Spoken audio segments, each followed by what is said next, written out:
Close to violet on a Sunday, nearly made it into bloom, but I know, oh, the ordinary. How's everybody doing on this wonderful Sunday evening? So great to see you. Tell us where you're at, and what country, what state, and if your team's winning the World Cup. How about that? Well, welcome to our Sunday Night Live, everybody. Thank you so much for being here, especially on this 4th of July weekend. Yes. Celebrating America's 250th birthday. Yeah, we hope you got a chance to shoot some fireworks off and spend some time with your family and have cookouts and do all the things that this great country is known for. And we thank all of our military veterans out there, our nurses, our doctors, our first responders, everybody who's out there serving us this very moment. We're so grateful for you to allow us to have the freedoms that we enjoy and to experience it on this 250th anniversary of the birth of this nation. Thank you. Thank you. Thank you. Each and every one of you. You look gorgeous tonight, honey, as always. You sweetheart. I'm just happy to be here, and this is the only place I'd rather be Sunday, here with you and our amazing audience. Yeah. And all of our mods. Our mods, we'll start there. Incredible mods. Miss Sophia, Maui Girl, Mimi J2, Laura Waldy, Teresa M, and more recently, Holly. And it's great to be here with all of our YouTube members, our Patreon members. I always want to thank you guys, and our subscribers, each of you. Yes, and we have a great panel for you tonight. We've got John Lamb and Dr. Picotto in the house, so let's bring them in real fast. I know Dr. Picotto's been out working, there he is. Hey, Gary. Hi, Gary. And welcome, John. It's great seeing you tonight, both of you. And if you're not familiar with our two fine experts here, these are highly respected voices, not only in the law enforcement arena, but the behavioral analysis arena. And Dr. Gary Picotto is a forensic psychologist and behavioral expert with decades, and I mean decades, of experience profiling violent offenders and analyzing high-stake investigations. He also is the author of The New Evil, and as well, he has the largest study of mass murder in the world with over 119 years of research doctrine to back it up out of Columbia University. He's also a dear friend and member of the Cold Case Foundation, and we're grateful that he's here tonight. And the guy to the right of Dr. Picotto real fast is Sergeant John Lamb. He's a retired homicide sergeant. He's a senior or a seasoned investigator who, in my opinion, is not only a dear friend. I've known him since 1982, so about 44 years now. And he's not only a straightforward, no nonsense approach type of guy, but he takes on major cases straight, right to the point in terms of he sees it as it is and he calls it as it is. And he is also an author with many books under his belt, 11. He's got his latest one coming out, Bring Out Your Dead, which is going to be an amazing read, of course. And those books, both of our guests tonight have their books available in the links below. So welcome, gentlemen, to tonight, this evening. Good to see Chris, you. is it okay if I share something with the audience quickly? Of course. Go, Gary. Yes. Well, I've been very impressed by the coverage that you've been doing of the JonBenet Ramsey case because of the work with the foundation. And I wanted to encourage everyone to have a look at this book written by John Douglas, the chairman emeritus of the foundation, The Cases That Haunt Us. And in this book, 26 years ago, he gave his profile of the JonBenet Ramsey case.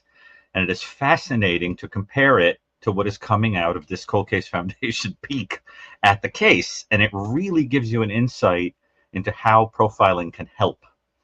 If people had listened to him 26 years ago, a lot of people would have been spared a lot of pain. And so I've been very impressed by that. And I did want to encourage people to have a look. You're familiar with the book, Chris, right?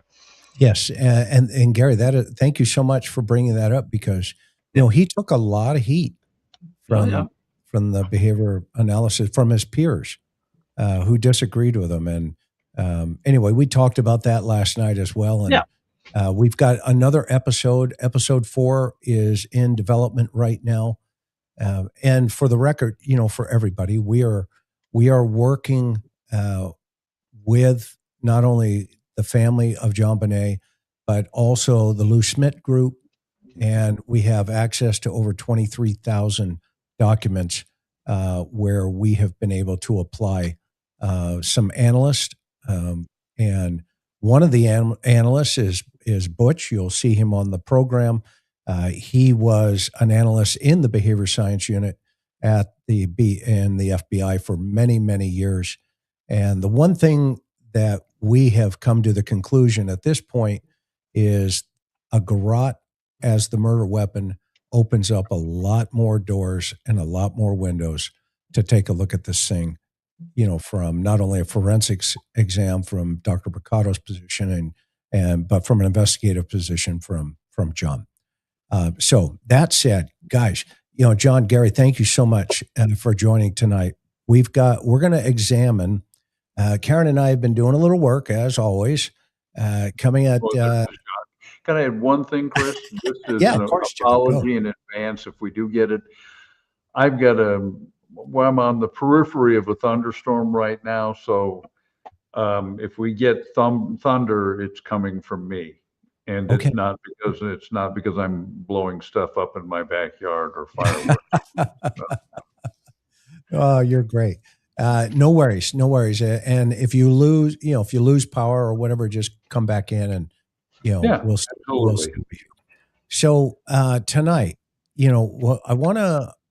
Karen and I have been doing a little work. I want to go back and start taking a look at some of the, the claims of coordination, evidence handling, and the overall public messaging in this case with the new notes coming out with TMZ and, Garagos and all of those types of things. And then, talk about not only those things, but how it really is impacting the messaging in this case. So tonight we want to take a closer look through that lens at the Nancy Guthrie investigation, specifically the public type of statements made by the sheriff, as well as other individuals and those who understand being under a major case scrutiny, how that can hammer the direction of a particular course of an investigation. There are so many things and so many law enforcement officials giving messaging out there that has been coming over time.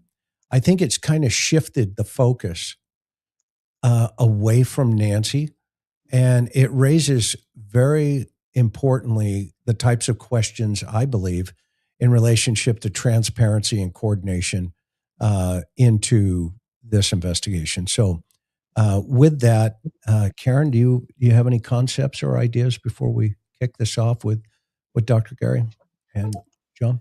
Well, we'll get into it. And yeah, I mean, I think in other words, what you're saying, Chris, is there's been so much noise going on between the two major agencies conducting the investigation.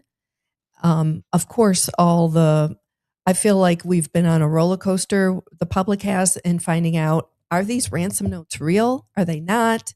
What's going on with that? It's like every answer's been put out there as the answer. And so we need to dissect this and take some time and like peel back the onion layers on this, and just to try to get some more clarification for the public. Yeah, and I know Gary and both John, you guys have been digesting a tremendous amount. I know, Gary, you've been out, working and doing, some filming for some shows we can't mention yet, or if you want to, you can, but not allowed yet. Okay. But yeah. So you've been just going 1,000 miles an hour.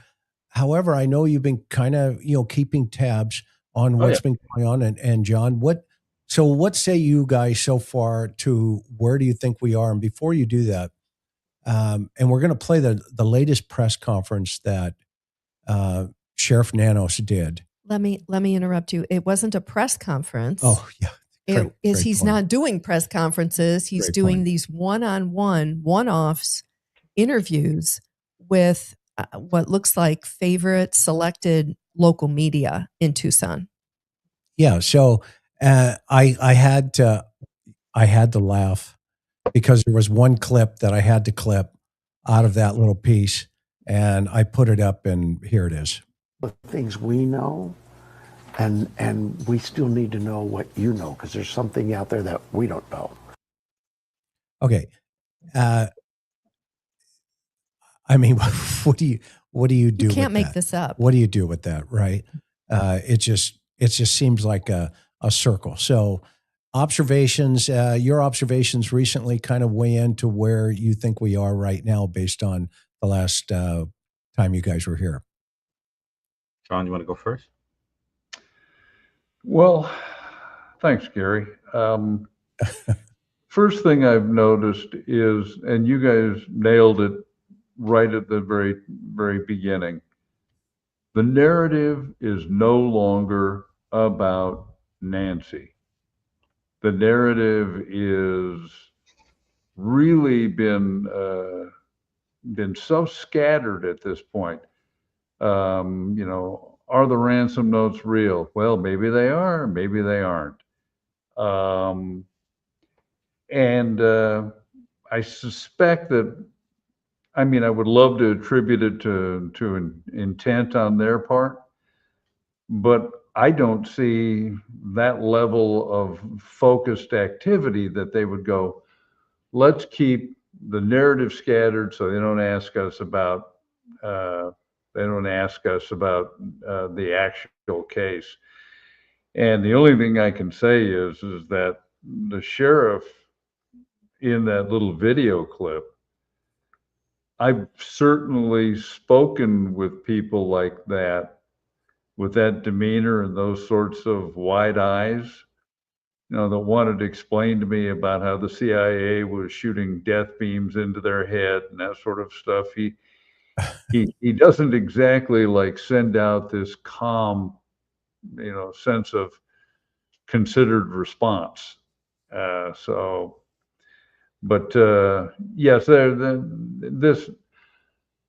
this kind of suggests to me that the case is like stuck. And we'd all love to think that, yes, there's going to be a grand jury, and yes, there's going to be an indictment. But if we can't even come up with a unified theory as to whether the ransom notes are real or not, well, that kind of gives us some insight as to the condition of the rest of the investigation. So that's what I'd say now. Okay, Dr. Gary? Well, what I'm sensing is that both in the investigation and in what's going on with the perpetrators, because I'm convinced there's more than one, there's a fragmentation occurring. And that mirroring of what goes on with the offenders and what goes on in the law enforcement world is actually not uncommon, as I've looked at cases for years now. And why that happens is unclear to me. What I think is that on the one hand, it's very strange that you have one group coming out, like FBI coming out and saying one thing about the notes, Pima County saying something else. I mean, they can't simultaneously be true. Either they're not real, or it's possible that some of them are real. I mean, what's going on there? So there's this, that kind of split going on between FBI and Pima County. I think I don't want to say it's undeniable, but there is certainly a whiff of it. And then as with regard to the offenders, if the two notes that Savannah thinks are real, because one referenced information that at least supposedly you wouldn't know unless you were there, although one could make an educated guess about the placement of an Apple Watch, or the camera that's destroyed or whatever. But supposedly that one's real, and then based on the address that it comes from, the second one might be. Those appear to be written by different people. The second one, I think, very much sounds like it was written by a woman. And what I think is that you're seeing a fragmentation between the offenders. One who has a more callous, calculating mind, and one who is closer to the victim and feels a modicum of sympathy and almost wants it over with and wants to say something and grope for Savannah, or to pull themselves out of it and say, I'm not responsible. This was an accident. But this is what we call, whatever's going on there, this is what we call, a kind of distancing, right? Or almost undoing, to use criminological terms.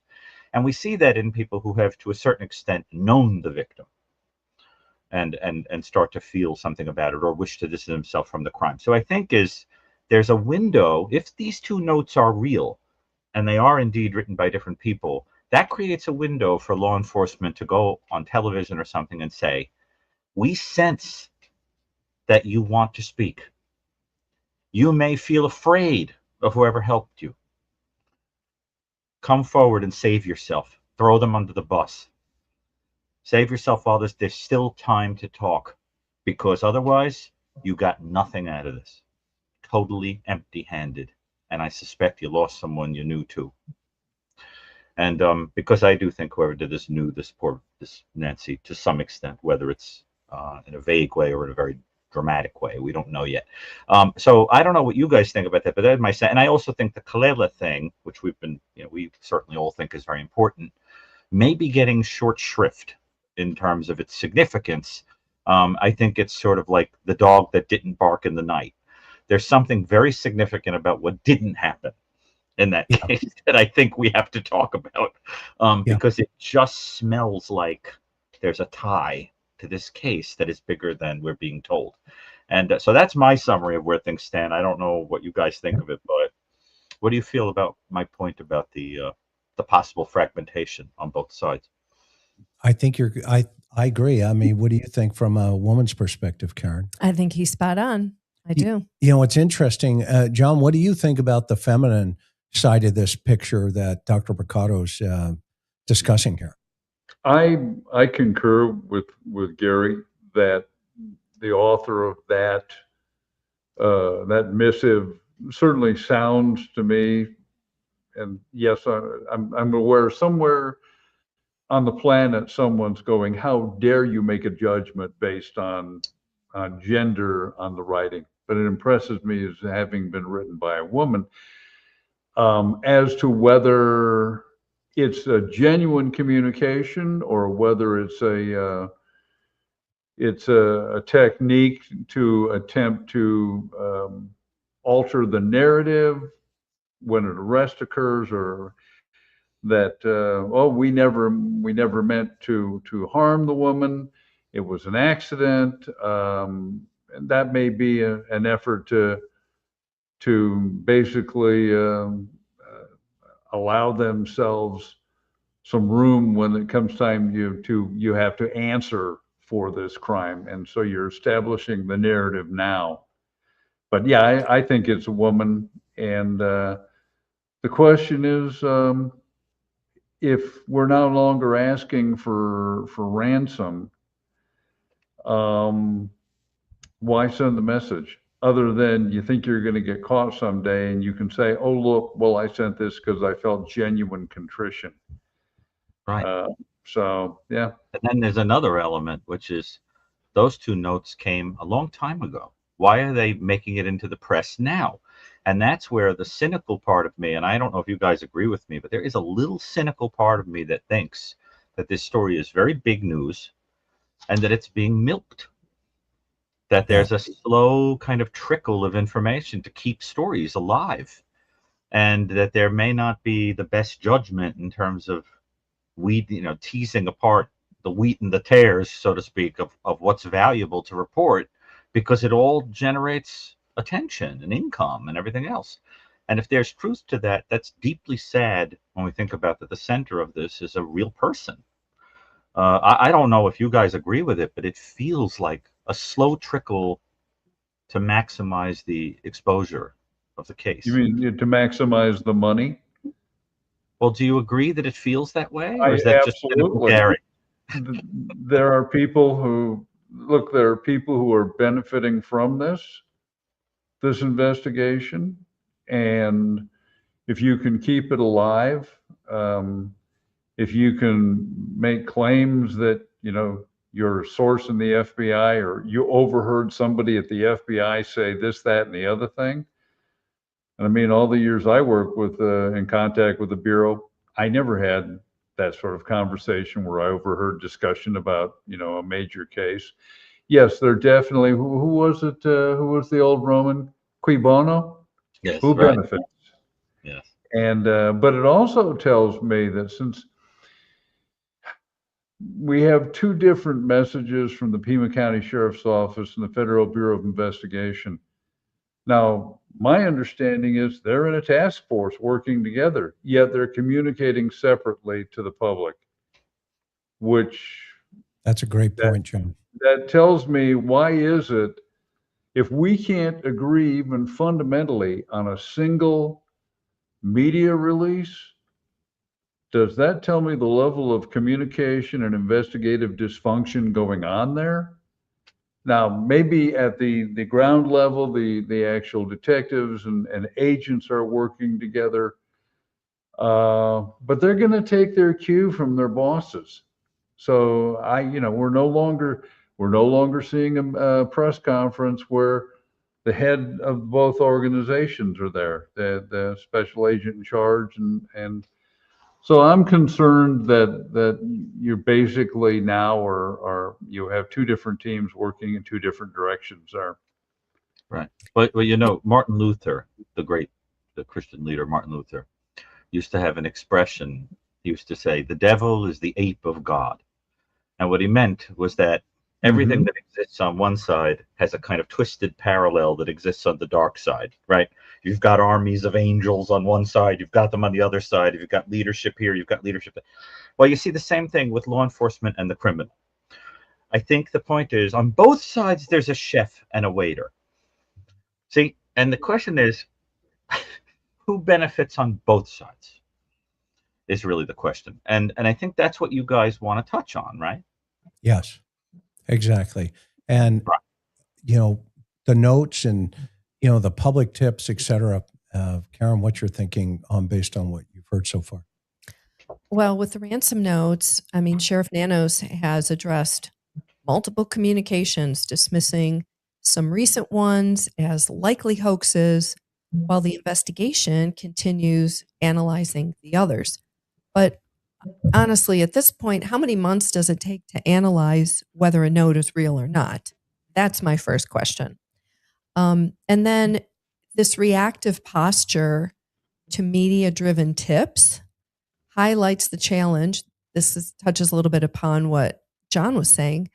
The challenge of separating, what's real, what's noise in this case. And John, I think you bring up such a huge it's so obvious, it's right in front of us.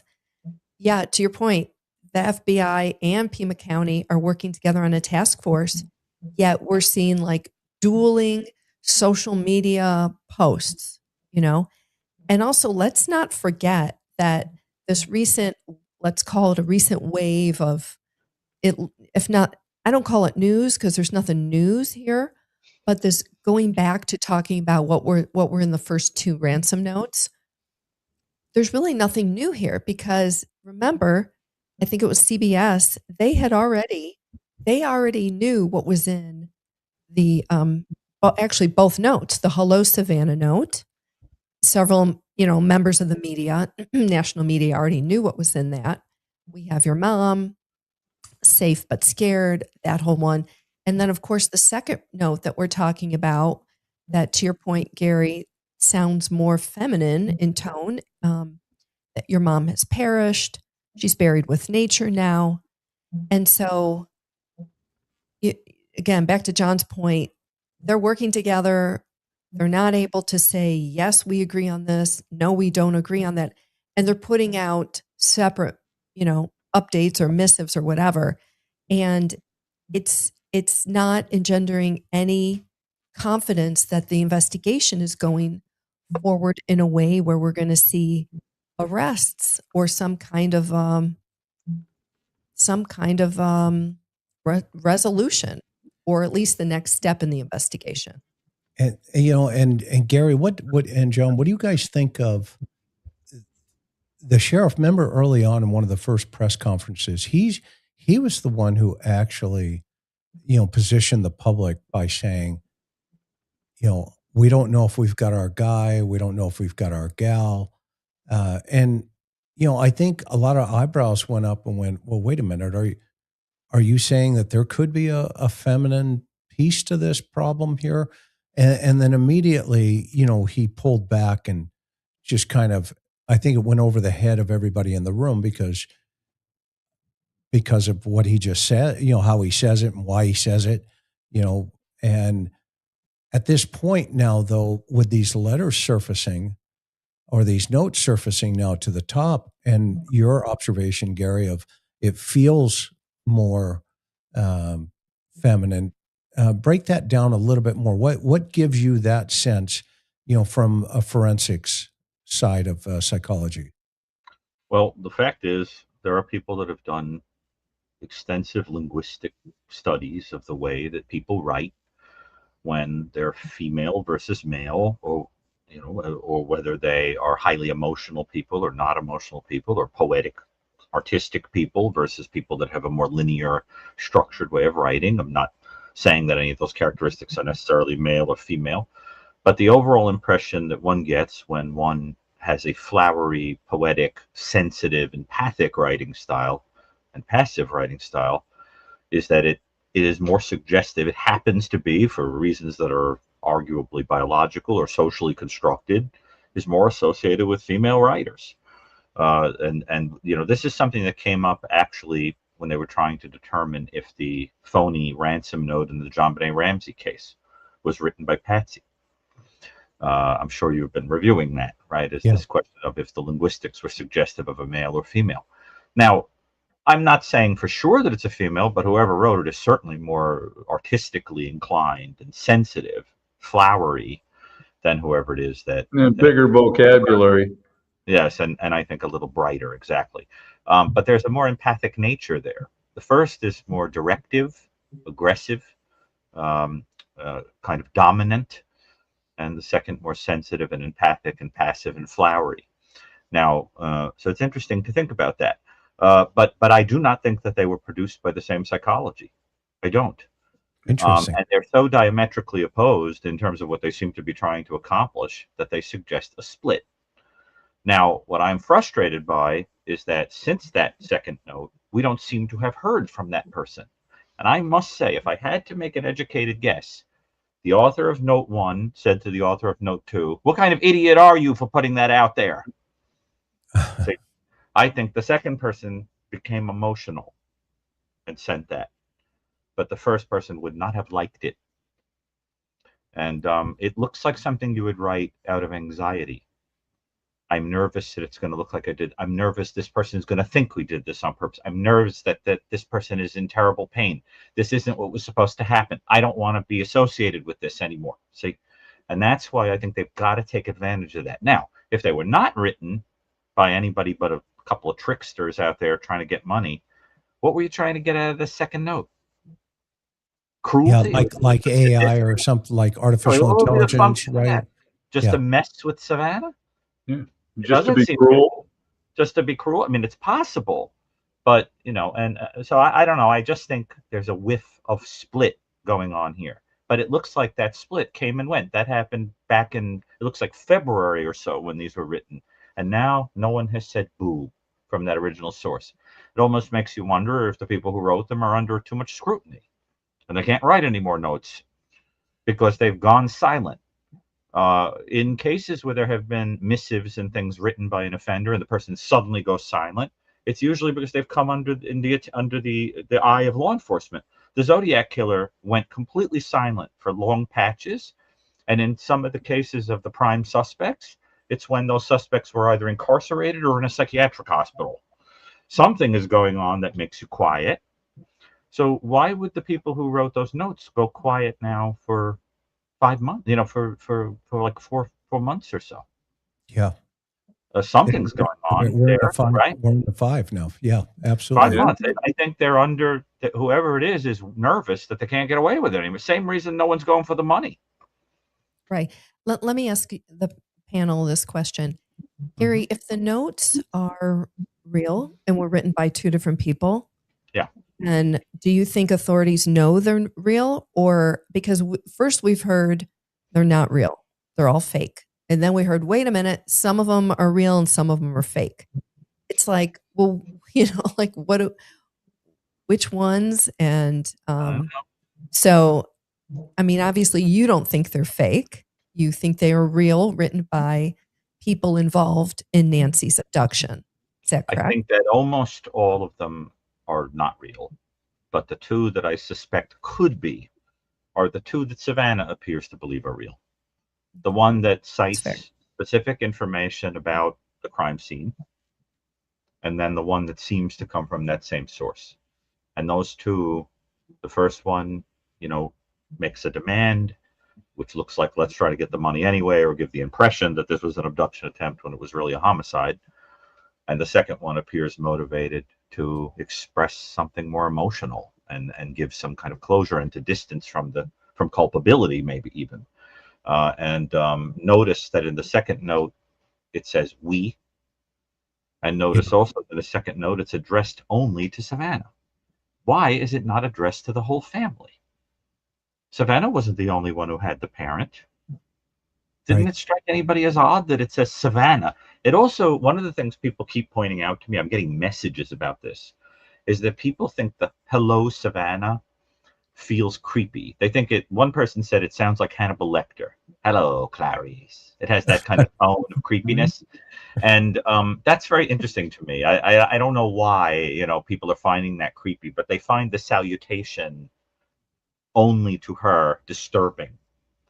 I think it's very telling of that there's some personal dynamic with Savannah involved in this. Because otherwise, do you guys not think that it's strange that it doesn't say to Savannah and family? Yeah, to the Guthrie family. To the Guthrie family, right? Or if you're going to single out Savannah, say Savannah and family. Right. Why? What do people think about that? I'm just curious before we progress from that. John, what do you think? Well, that is curious. And Gary mentioned something about these two letters that I am with him. If any of the communications are authentic, I'm going to lean toward those two. The one which begins with "Hello, Savannah" does have a curious familiarity to it. That it's almost as if that this person does know Savannah and can't figure out the best way to start a ransom demand, because they don't teach that in English classes. So he says, begins with "Hello, Savannah," and the nature of that letter is, to me, essentially very direct information transference, and that's the way guys communicate. guys are basically, and I say most guys, this is how we communicate. Here's the information.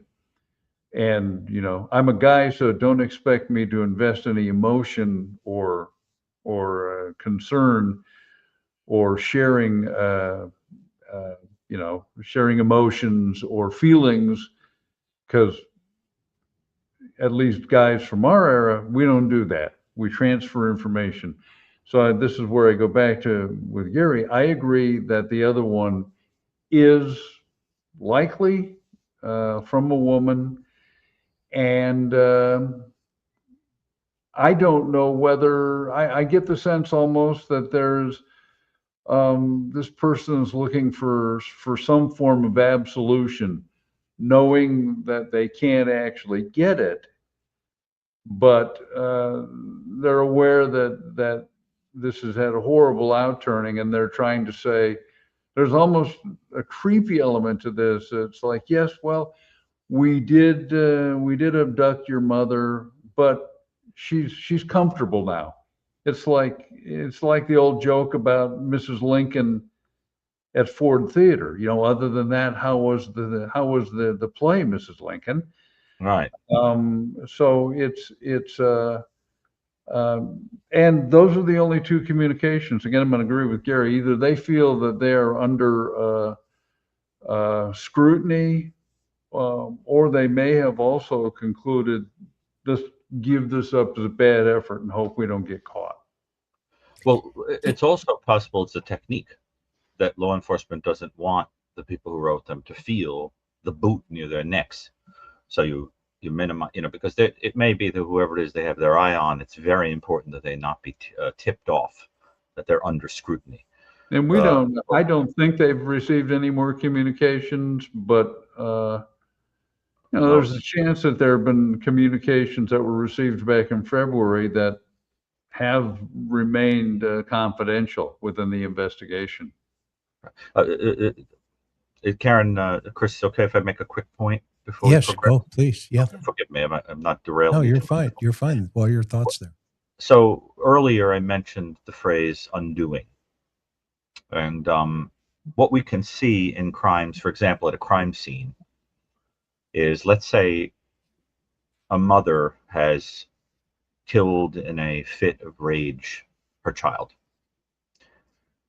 When she experiences remorse, she may go out to the crime scene and cover the child with a coat, or put the child under leaves or something like that, to give a dignity or a sense of personalization from the guilt. Now, Chris, you've seen this. John, you've seen this at crime scenes. This is a real phenomenon. Okay? Oh yeah, and I'm immediately thinking of and the case I'm talking about. That's exactly what the woman did. There's an undoing, right? And that tends to happen when you have a personal feeling toward the victim. They're not a disposable body in your mind. They're a person that something emotional has happened with. And that's what that second note feels like. It feels like somebody trying to put the coat over the body and say, she's with nature. You don't even want to use the word died. You use a poetic word like you would use at a funeral. You put your arm around her person, say she passed, because you don't want to say died. It feels kind of like that. And my experience tells me that whoever wrote that second note is distancing themselves legally from guilt, but also emotionally. And that's very different than the first note. The first note is written by somebody with a nastier, more self-serving and pragmatic mind. We're at the point now where AI could take a whole bunch of speeches by President Lincoln and tell you he probably didn't write those two. The language is different. Interesting. Right? I mean, there are studies doing that now, saying Shakespeare didn't write that one. The language is wrong based on the patterns. And believe me, there are people looking at the language of these notes. They do not appear, even to the naked eye, they don't appear to be written by the same person. Well, anyway, so just wanted to make that point about undoing. Karen? Gary, to your point about why they were addressed to Savannah and not other members, not her siblings, could it possibly be that because it's a ransom note, Savannah has the means, she's got the money in the family, that they knew the money's going to be coming from her. And so let's write the notes to her and not the siblings. Well, this is actually a point that I made when discussing this, some news programs, is that I wondered if it wasn't just a giveaway that ultimately Savannah was seen as the financial lever that had to be pulled here. There is part of me that is impressed by the idea that what went on here, I mean, just throwing this out there, but I have been wondering about it, that it's possible that someone had a financial need and thought that if they pulled this phony kidnapping, that it would get the wealthy person in the family to put money into Bitcoin, which would satisfy the debt, but the kidnapped person died and the whole thing collapsed. That's something I've been wondering about as a hypothesis, because if it was a simple elimination, you would make sure that there was a clear mechanism of collecting the money. And what it looks like instead is everybody wound up empty-handed. So that's why I'm starting to think that it was all about trying to figure out how to get Savannah to give money over to satisfy some need that she wouldn't have done under any other circumstance. Within a timetable. Right. And on a payment plan, you know. Yeah. So, right. So there is something about that that's very odd. And I don't know if that hypothesis holds water, but it's one that I'm putting out there. And in order to do that, you've got to lay a lot of false information down to give the impression of a stranger taking this person for no clear reason. Yeah, you know, to dovetail off of what you just said, Gary, one of the interesting things that I've been pondering is the fact that there is verbiage in there that may give us some pre-incident planning. Yeah. What do you think? The fact that you know, the word buried is utilized in any of the notes, right, that tells us we need to go out, start looking for her, because there's a high probability that if these notes are legit, the suspect's already telling us she's buried somewhere. So we need to start, buried with nature is the phrase. Right. She's buried with nature.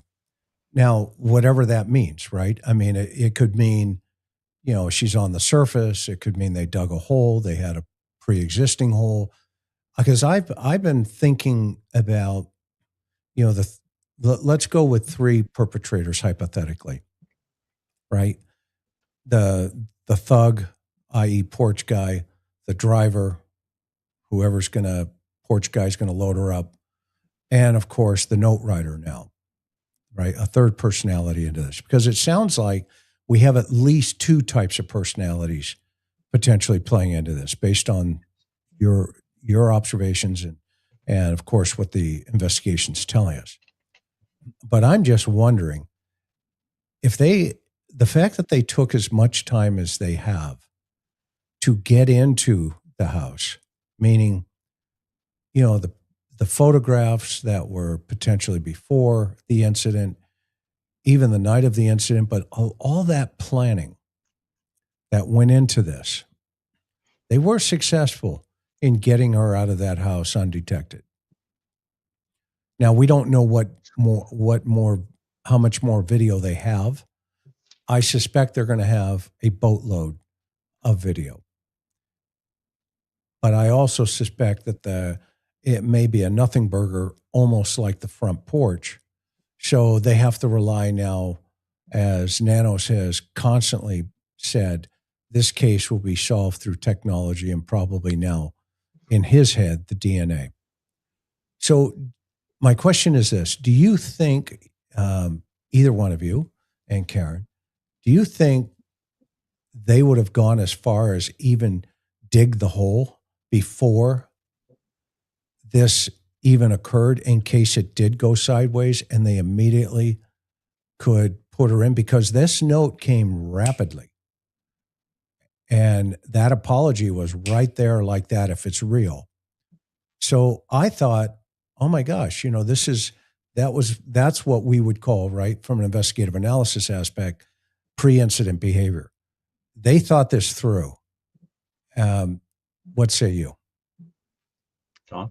I think that's right on target, Chris, and I think that buried could mean old mining sites. What I guess maybe what we would to come up with a more specific term, they had already identified a disposal site. And that might have also included cremating the remains. And I believe if that's the case, they probably had the stuff prepared also to do that. Because as you say, these messages follow very rapidly on. And since I have maintained, just as I know you guys have from the very beginning, this was an elimination murder. Yeah. And we know that there were overt actions as early as January. This was well planned, and so yeah, I could see them having identifying a disposal site, and to use the word buried could also be intentionally misleading if you've got two large reservoirs nearby. But to go back to your original point, yes, they knew going into this, they had a location identified. That's a really interesting point because it does feel like everything is smoke and mirrors in this whole situation. Yes. So yeah. So to your point, John, is this the reason that verbiage is selected is to move the investigation to the other side versus the reality side. Mm-hmm. Yeah. Interesting. Gary, thoughts? Well, there's a lot to be learned from the pre-offense behavior of other killers or abductors and so forth. And the answer is that the likelihood of having pre-selected a burial site would depend very much on what kind of crime this was. If this was a flat-out homicide, which I have considered very strongly, this is an elimination murder because that was an area of my study. I made the term up, elimination murder, because there was no word for that common type of crime. So I've been very, very interested in that. In those, the idea is you tend to want it to look like a stranger came in and did it. So you do tend to pre-select some place to put the body that is going to give an impression. You want it to be discovered. You've staged the scene of the discovery, etc. You want it to look like the person was just left off somewhere, in the middle of nowhere for no clear reason. But if it was an abduction that went south, it might be less likely that there was a pre-prepared place. I have to tell you, I'm going to be very sensitive about this because this is a family program, but I have said from the beginning, as somebody who has extensively studied with Ann Burgess and Victor Petrecka at Boston College, this post-defense behavior of what you do to remains to eliminate evidence. The fact of the matter is that people who are trying to get rid of evidence do not generally leave a body intact. They do not generally bury it intact. You are either going to leave the body out to be deteriorated by nature, in which case you might say buried with nature, or you would do things to more rapidly decompose the body. And I've seen all kinds of things, everything from the use of quicklime to fire to other things, but I don't want to take that thought much further because it's grim. But I have to tell you that I would be flabbergasted if this situation involved the intact burial of a person, because whoever did this would simply want to get away with it. So I just don't think so, because in 2026, the reason we're seeing an increase in that is because of DNA and what can be done in terms of identification and tying you to the perpetrators. So we're seeing more and more and more and more effort to entirely eliminate a body. That's something that Michael Stone and I predicted in 2019. We predicted an increase in burning of immolation and because of that, and we're seeing it.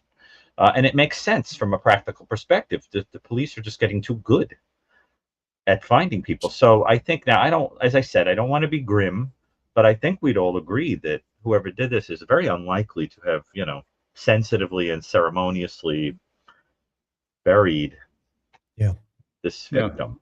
Interesting. And I also think there's a tease in the, please. Karen, No, please. you finish, Gary, and then I'll go. I'm sorry, I do go on. No, I said that the second note, if it is real, almost teases without saying, because if you really want to give closure, you would also say, and here's where the body is. Well, and why wouldn't they have asked for money? Yeah, good point. It's all very odd.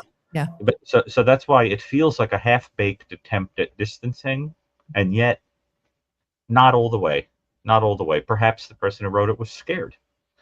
But there is that kind of feeling of I'm teasing that I know where the body is, but don't you worry, she's okay. You know, she's buried with nature.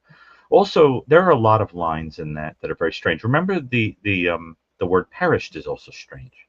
Oh yeah. Very strange. I mean, because perished doesn't exactly mean the same thing as, at a violent end. Perish has a far more neutral aspect than perish is like a nice way of saying we didn't take her out of the house and kill her. She perished. It's another term to emotionally distance themselves from the actual reality of the event. What are you thinking, Karen? So I think your points or the point you're making or the question you're raising is, was there a pre-planned burial site? I think it's an interesting one. And it's a really fascinating other piece of this about how well planned this was. Right. Chris and I were there. We were in the neighborhood, and obviously you have to know where you're going. You would have to have been to that home, Nancy's home, before, minimum once or twice, before executing this kind of a plan in the middle of the night in the dark. So yes, definitely pre-planning. I think we know it's the January 11th photo of Porch Guy without the backpack, without the gun, right?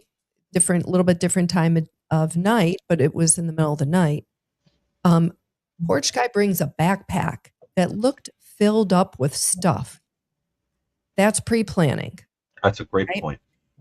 And the second note said, not just that your mom has perished, but it also said, quote, there was nothing you could do to change the outcome.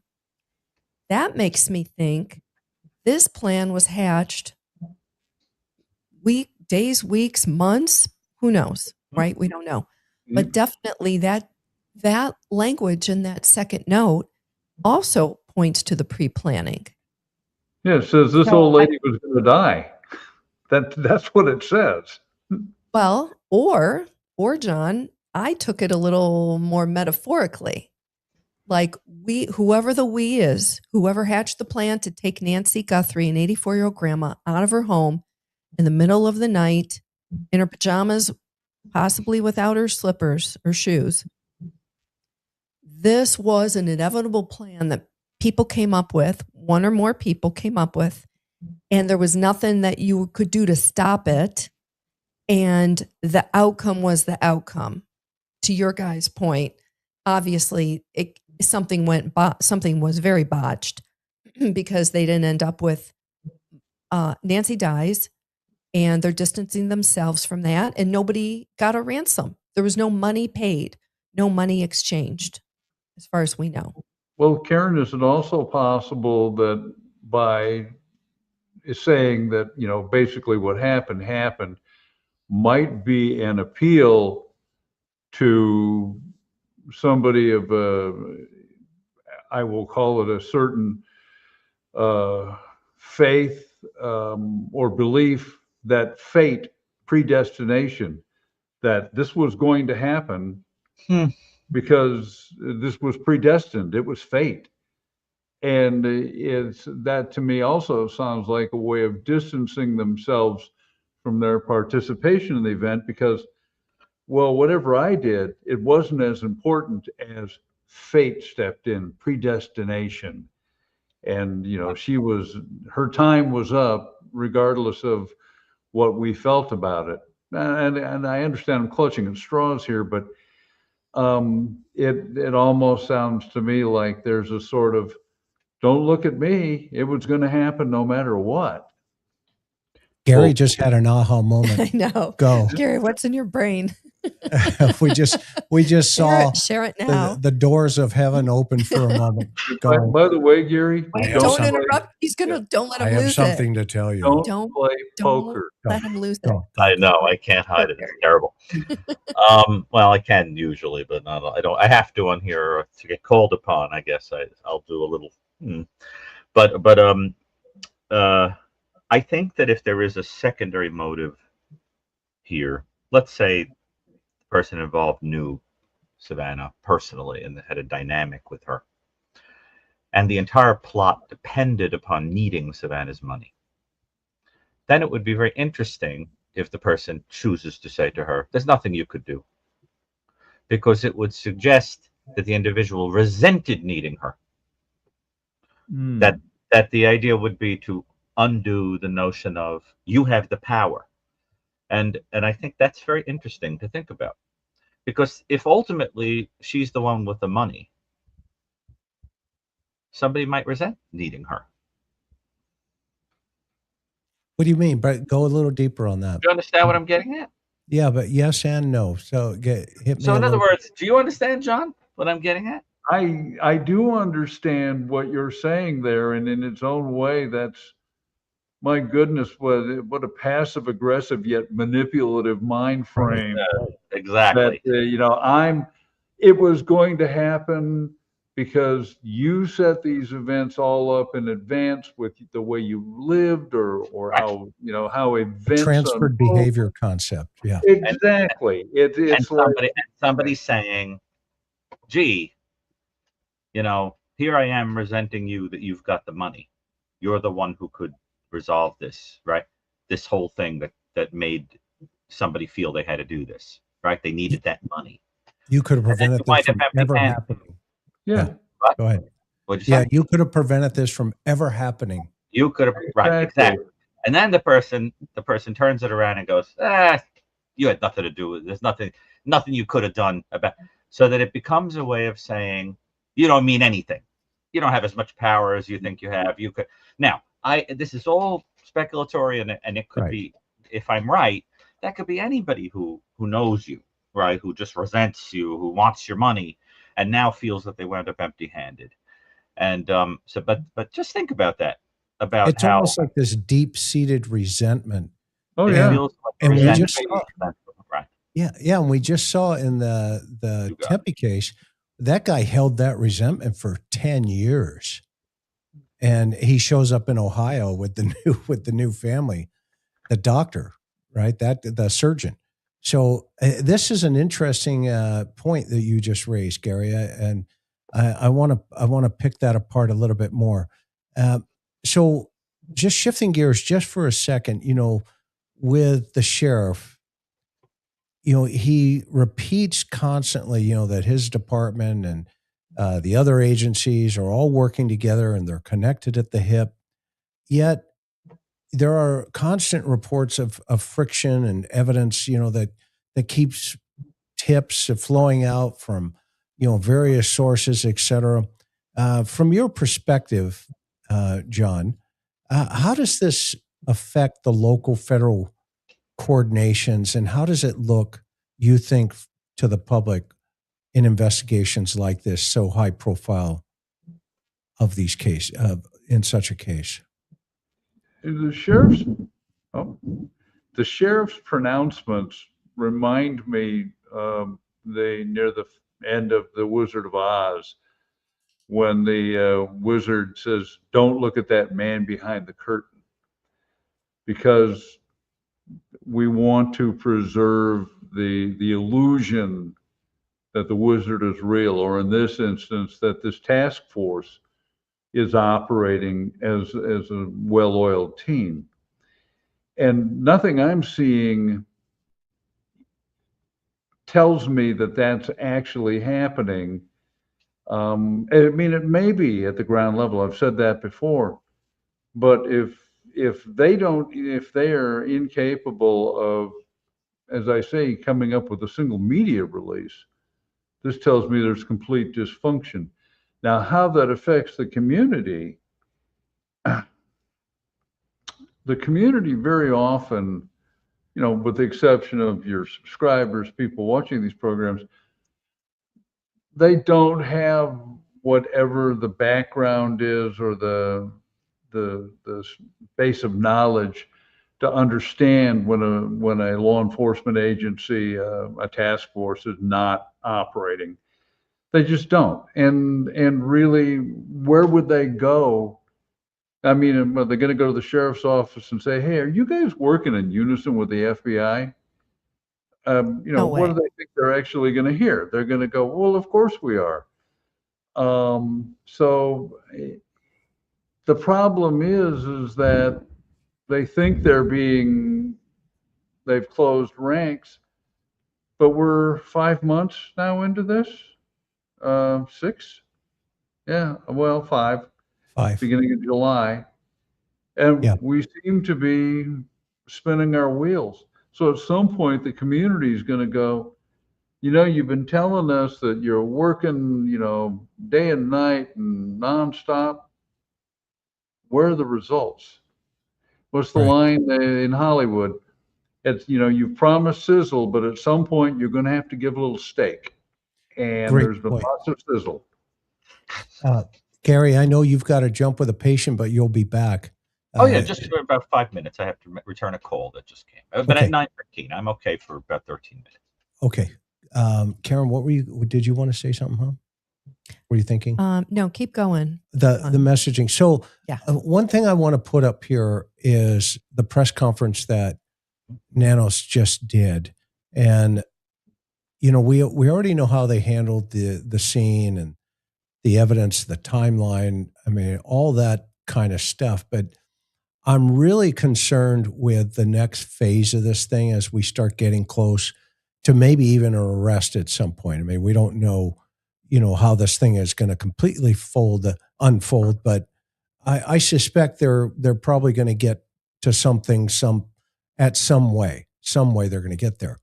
But how is this going to play out? I mean, with the messaging that this whole case has been going through for the last 5 months from the sheriff. And so I want to play the last press conference and kind of do a stop and start. Go ahead. It's not a press conference. It's an interview. It's a one-on-one interview. That's even more Which is even important. worse because it's one person asking questions, although her questions seemed way better than some of the junior reporters that have gone in there into the Shark Tank, if you will, and come up with nothing. But it's just an interview. Yeah. And one of the other weird things for me that has stuck out like a gigantic red light is this idea that both of these notes were not sent to Savannah's old TV station. They were sent to the other 2 TV stations. And the PIO at the Sheriff's Department currently, he was a reporter at KOLD. So he has never been trained as a law enforcement PIO. Well, we don't know that. We're not sure. Right. Wait, it doesn't look like it is, but he has been, but he is a professional, and the Sheriff Nanos has not allowed him into the circle at this point in totality. There's one picture of him actually stopping the sheriff from saying anything outside when he was ambushed by that guy who said, "Hey, can you tell us if there's any updates?" And the PIO kind of stopped him. So let's do a stop and start. If you hear something, let's bring it up. What were we going to say, Gary? Well, I was just going to say that if, let's say, just to explore momentarily the hypothesis that there's a resentment element, why would you want to do something that would add to the attention being drawn to the place employing a person whose money you resent? You'd want to send it to their competitor. You'd want to send it to somebody else. I knew you were going to say that. Way. See, doesn't it smell a little bit? Everything it is goes very that curious way. at the very least. Yeah. And now when we see what the competitor is not doing. Right. Okay. This is a competitor news agency to NBC. I just have to play this for our people that just are you coming in. We got 12,000 people. If you guys could hit that subscribe button, we're very close to 300,000. If everybody hit that subscribe right now, we're over the top tonight. We would greatly appreciate that. But this is, we'll do a stop and start. We already kind of touched on this, but I got to ask, is there anything at all new? Is there any movement or action right now in the case? Well, there's always a lot going on with this case. Every day, our teams meet with the FBI. They're assigned to that task force. It's a task force of probably about 10 to 15 of our teams, and the FBI has dedicated workforces to it. But now, what's interesting for me when I first heard that, well, let me ask you guys first. John, what say you when you've heard that very first open line that he said? The very first thing I noticed is that the question is about to be asked. The sheriff momentarily covers his mouth. That to me as an interviewer and interrogator tells me that this is a preparation for not telling the truth. The other thing is, as he's speaking, study the movement of his head. It's very subtly sending a negative message. He's not nodding like most people when they talk. He's talking like this. So, and he's not answering the question, because what he says is, well, there's a lot of stuff going on and we got 15 people. The minute you begin telling me the resources you've got assigned, Karen, what's the expression? Migo? My eyes glaze over. That was an old. I haven't heard that one, but that was an old expression. Migo, my eyes glaze over. The minute you begin telling me about your resources and the other agency's resources and how hard we're working, you're not answering. You're vamping. He's like Fred Astaire dancing when the Holiday Inn when they're doing the 4th of July and they're throwing the firecrackers and he's dancing. So that's too generous, John. Well, Sheriff Nanos also said our teams, my teams, plural. You don't have teams. You have a handful of detectives that are assigned to that task force. He's making it sound like there's this extra large number of people and bodies that working on the case that we actually know that's not true. Yeah. Imagine an egoist. There's a total of 5 doing that. And this goes back into we have to search 100,000 cars. Hundreds of thousands of cars, what he told us. And he doesn't even know how many people the very opening statement. He's a fan of hyperbola. Right. And, and then notice he says in the FBI, they're doing what they're doing. Well, they're not doing it together. Isn't everybody kind of working together here? I mean, now, you may have heard that. That sounds like a large bolt of light. It's about sitting down at the table and talking, what do we have working today? And a lot of times it's maybe working with labs across the country on DNA. Now, this is interesting because once you run out of leads, you start focusing on forensics. Instead of the forensics is coming, but you're focusing on leads. What he just said there was their day-to-day is talking about labs, talking about this, meaning that's cop talk for we're in a holding pattern. Yeah, we're not doing anything. Well, what do you mean you're calling the labs? You don't call the labs once the evidence is submitted, not unless you want to get a rude, we'll get it to you when we're done. Right. It may be working with maybe Google or somebody on our videos and what we can do with that. It could be working on a number of pieces. I think there's been a lot of talk about ransom notes. We're looking into that, and those are notes that we've been pretty consistent. You divvy up the work, right? Those are notes that have been pretty consistent. What the heck does that mean? Bob, I'll take that for 60. Nothing. Yeah. Gary, what does that mean? Those are notes. What? I actually couldn't follow what that means. I don't, without analyzing what he's saying, it doesn't feel to me like a dance so much as boxing. It feels more like a pugilistic kind of a style where there can be a very blunt delivery and a defensive kind of stance. And I find a lot of it, most of us, I don't know, our goal is to communicate clearly, and I just think some of this is designed to be nebulous because there is no answer and there's a pressure to kind of say something and all that. But so I don't know. I just think I just would take it as kind of potentially shadow boxing. Yeah, exactly. Yeah. I mean, I can't tell, but that's what it feels like sparring kind of style, like a debater or spar. Yeah. So we would call this rope-a-dope. And if he gets through, he says, "They never laid a glove on me." Yeah, it's just a style. The ransom notes to the FBI. They look at those, and we every day come to the table and share the information and try to come up with some ideas. He almost saying try to work, and then he come up with some ideas. I mean, this guy, that's a great analogy. He is. He's coming off the ropes, and look at the hands. Look at the way the hands are moving. Yeah, in his head, he doesn't even know. I don't think he has a cognitive thought process capability. I don't know. Oh, sure he does. But I think he's a boxer, isn't he?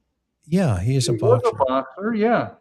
Yeah, I mean, his cognitive process, Chris, is looking out for Sheriff Chris Nanos.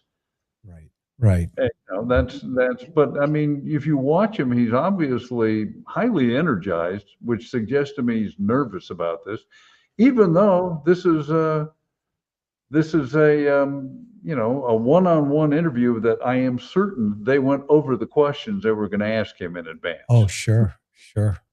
So but yet he's still nervous about that. What do you think, Karen? I mean, you've done hundreds of this people.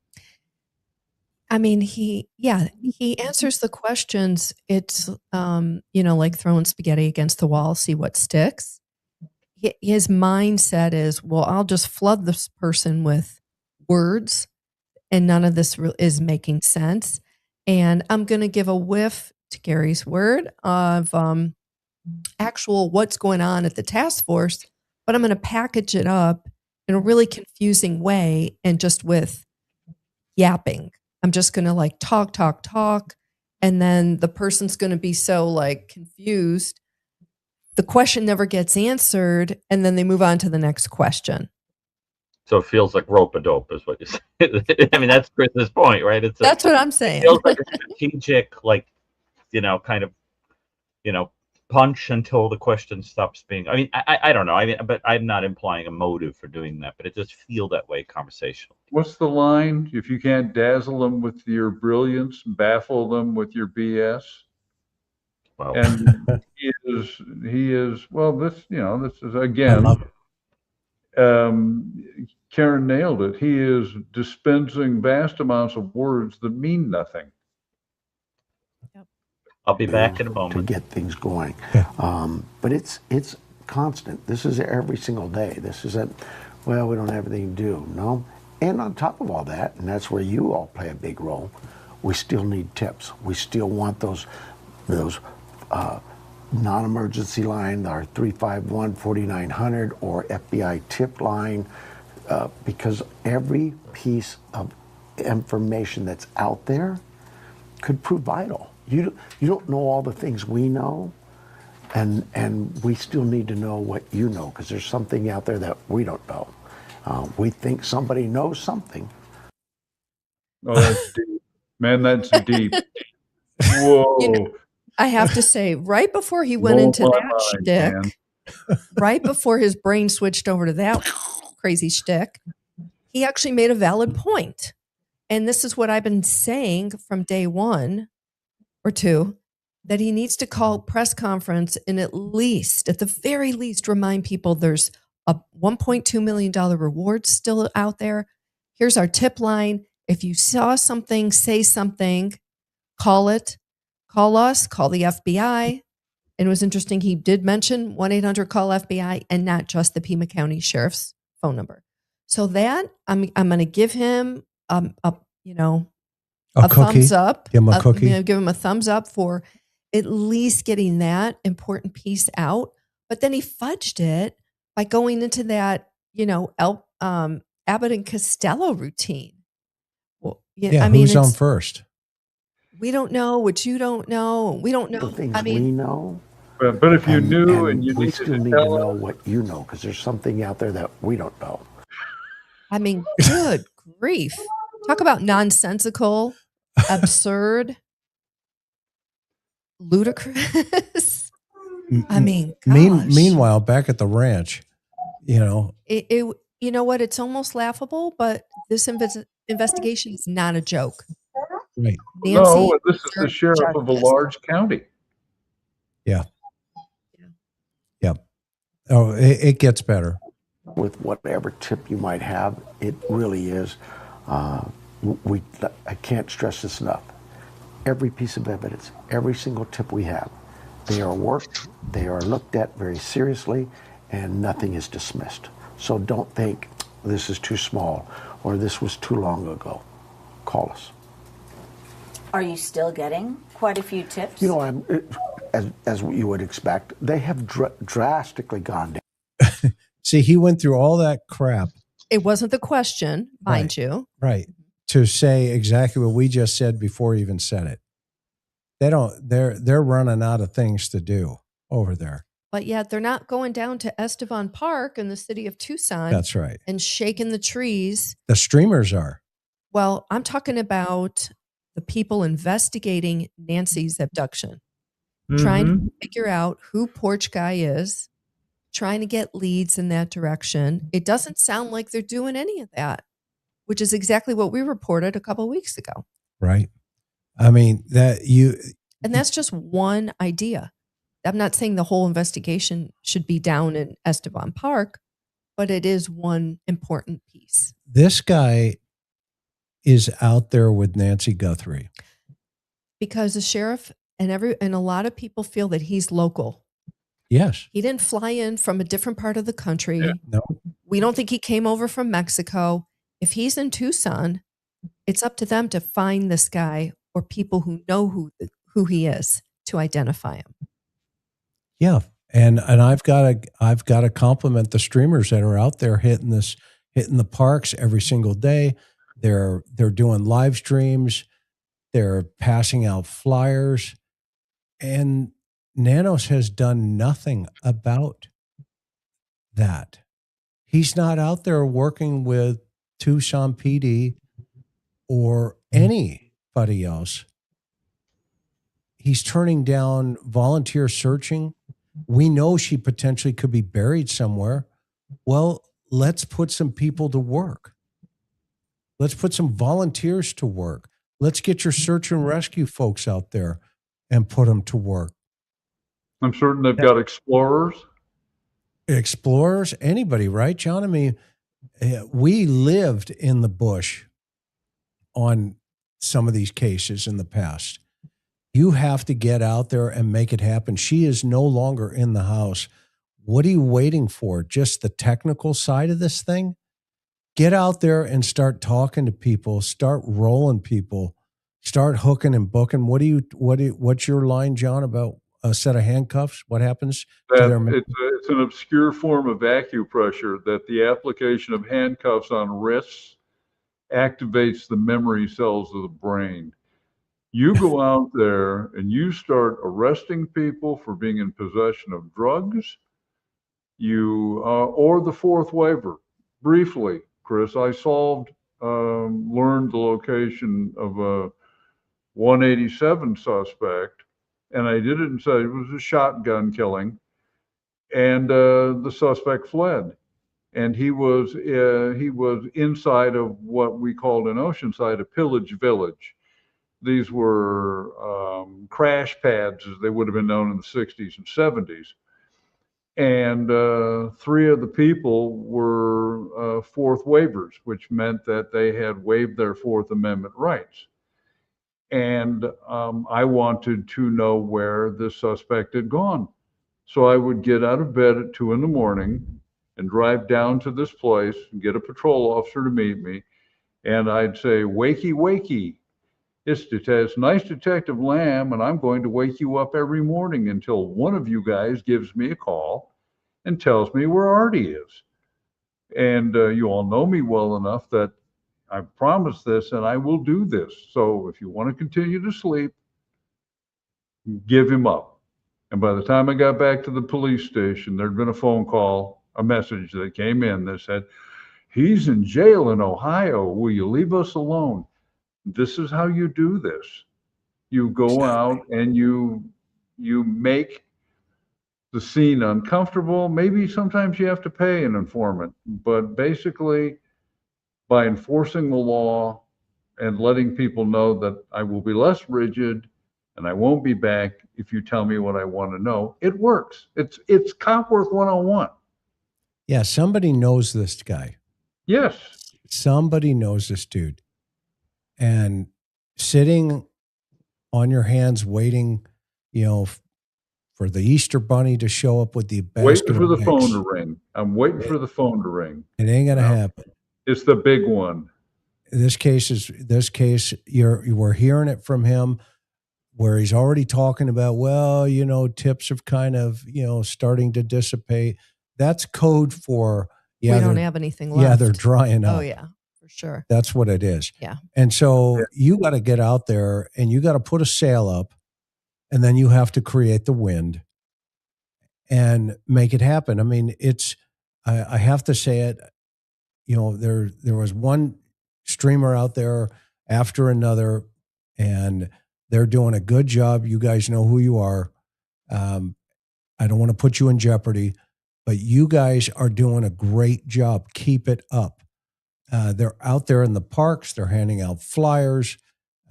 Meanwhile, back at the ranch, Sheriff Nanos here is sitting wishing that through osmosis leads would come in. Go ahead, Karen. Yeah, and there isn't a flyer of Nancy. There isn't a flyer of Porch Guy. There isn't a billboard visible in that Pima County area, any of those neighborhoods. We were there. We've driven them all.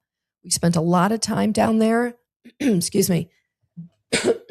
And you have to, how is a lead going to come in when the community isn't even talking about this case? Because it's very rare for Nanos to give a one-off interview. And this is how it works too, by the way.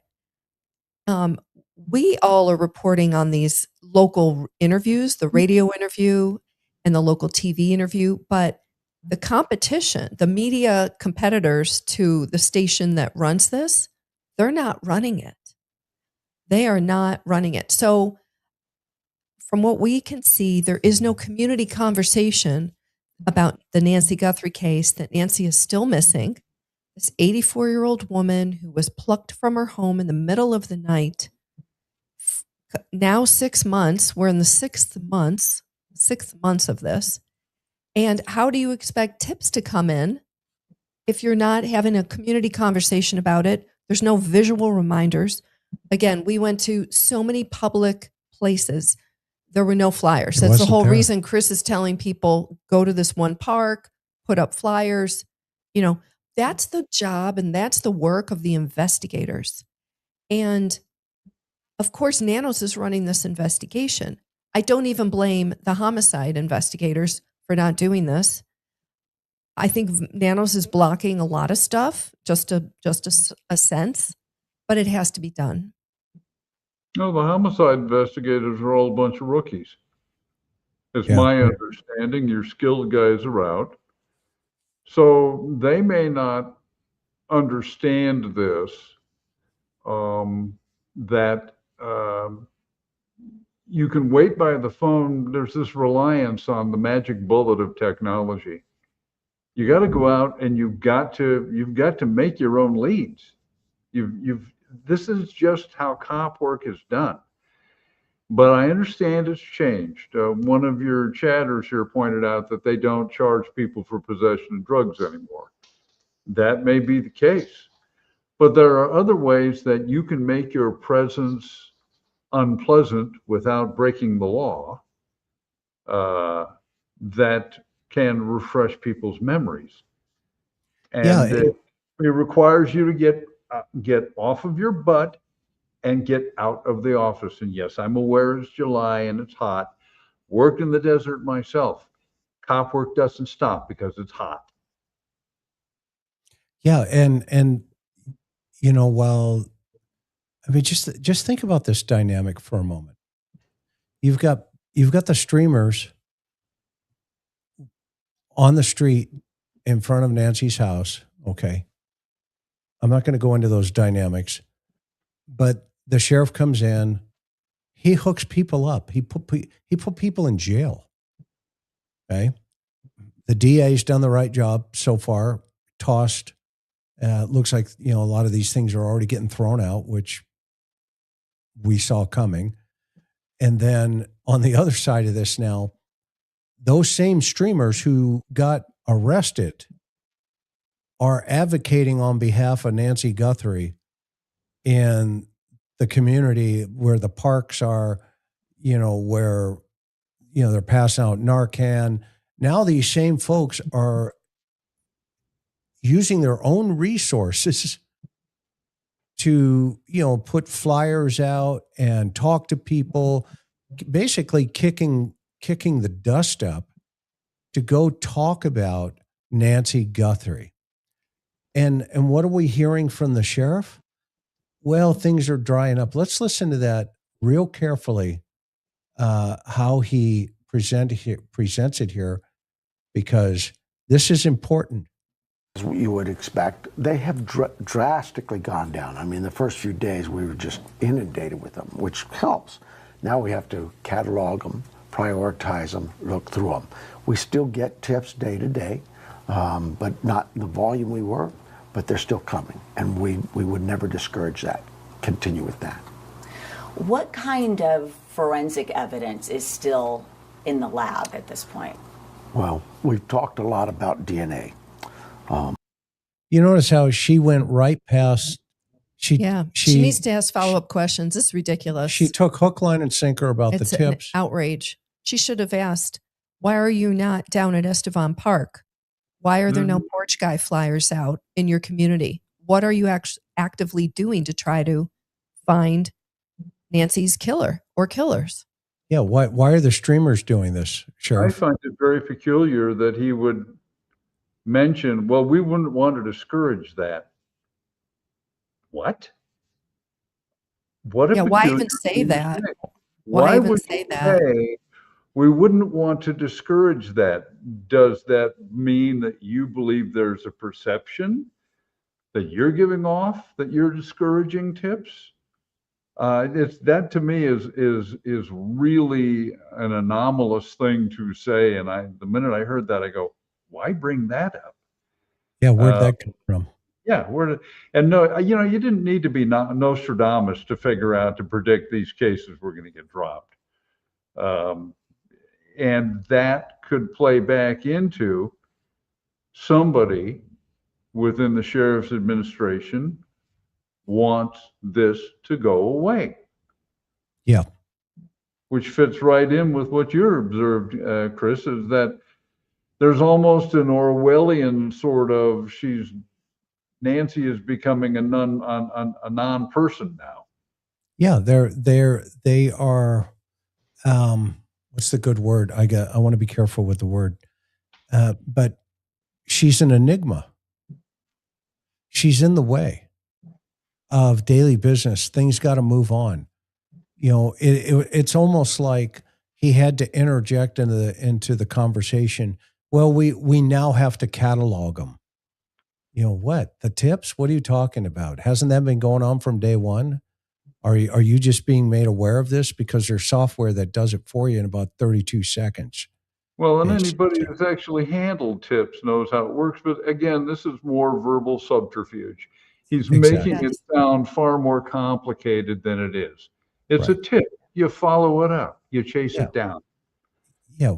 We used to write on 3x5 cards. Sure. 3x5 cards, or they came in on a field interview card. And an FI card. Exactly. And you would do it. It gets better.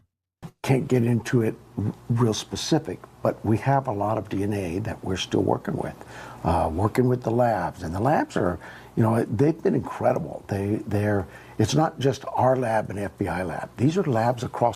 You see how he tied in, like he's been getting along with everybody from day one. Again, like we're attached at the hip. Look at this face right here. Look how he's gritting his teeth. Okay? And the furrowed brow.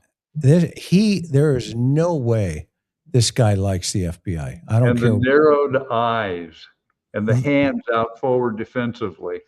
There is no way this guy, he is ready to punch the first agent that comes through that door.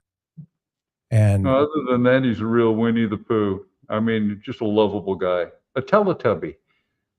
The country, and they understand way better than the sheriff DNA and concepts and new technology that's coming or that exists, and says, hey, we have this DNA, but it's overlapped by 4 other people. Maybe I touch this pad and 3 of us touch that pad. We get DNA, but there's 4 that you got to separate. And it's that kind of conversation of from one lab to the other. How did you guys deal with this? How would you handle that? And then of course you've got genealogy, and those have a different set of rules, if you will. Notice he says the sheriff. He's referring to himself in third person. That's a classic narcissistic move, my opinion. Yes, the sheriff. And then he proceeds to explain to this reporter like she's 6 years old. Here's how DNA works. Again, not the question. It's like stall. Anyway, go ahead, Chris. no, I love it. Keep going. Go ahead. Stall, Because it's subterfuge. You got nothing. Talk to her as if she's stupid. I mean, it's ridiculous. It's just, don't you feel like you're on just a rat or a hamster wheel with him constantly? He is remarkable because he imagines, well, I guess for a lot of people his performance does fool them, but talking everything he mentioned there that regarding doing stuff with the investigation has nothing to do with the cops. You think some deputy investigator is calling some forensic lab and saying, hey, let's discuss how we separate the DNA, and how about forensic genealogy? The cops are not involved in those discussions, nor should they be. Right. But it's more, I'm almost reminded of the old ticker tape parade coming down Broadway. The air is just full of stuff, chaff, paper, obscuring the actual topic. Things we know. Hi, Gary. And we still need to know what you know, because there's something out there that we don't know. Behind it to say how they can work with all of that. So it's probably a lot more complex than that. But I just am assured daily that those labs, our teams, the FBI, are working on it constantly. So the testing that's still going on, it's not unusual that this would go on over month after month. It takes that long to kind of... Absolutely. Especially when you throw in genealogy. Now you're trying to, hey, it's not the bad guy, but this person might be the bad guy's relative 3 times over.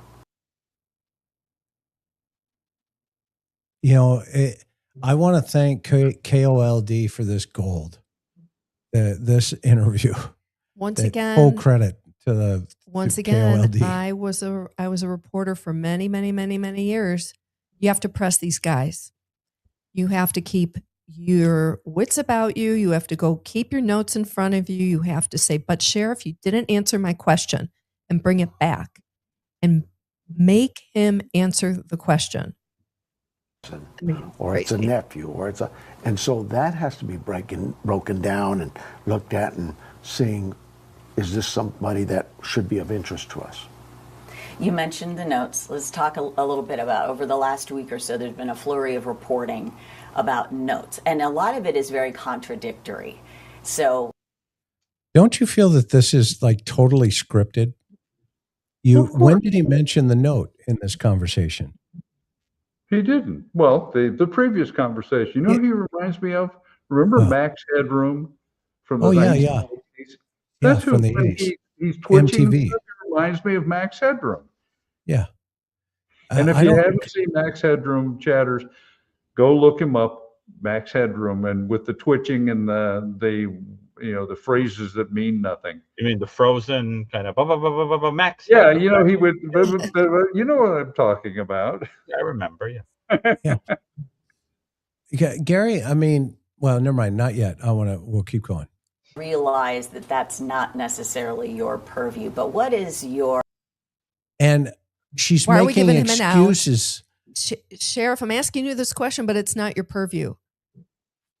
Yes, why don't we just say, tell me about the ransom notes? And when he riffs it, then say, okay, which ones are real? Which ones are not? Why? Oh, he's not going to answer. Ask it again. Ask him like he's 5 years old and he didn't hear the question, and repeat it. There's a lot of different techniques to take or your message about the notes. So first of all, your team,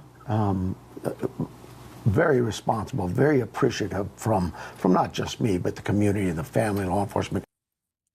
Throw a compliment in the middle of answering a question. It's not going to work. Flattery doesn't work. About a note about a deceased woman. I want to thank your team for being responsible, and the family and law enforcement. It doesn't even make sense. And what?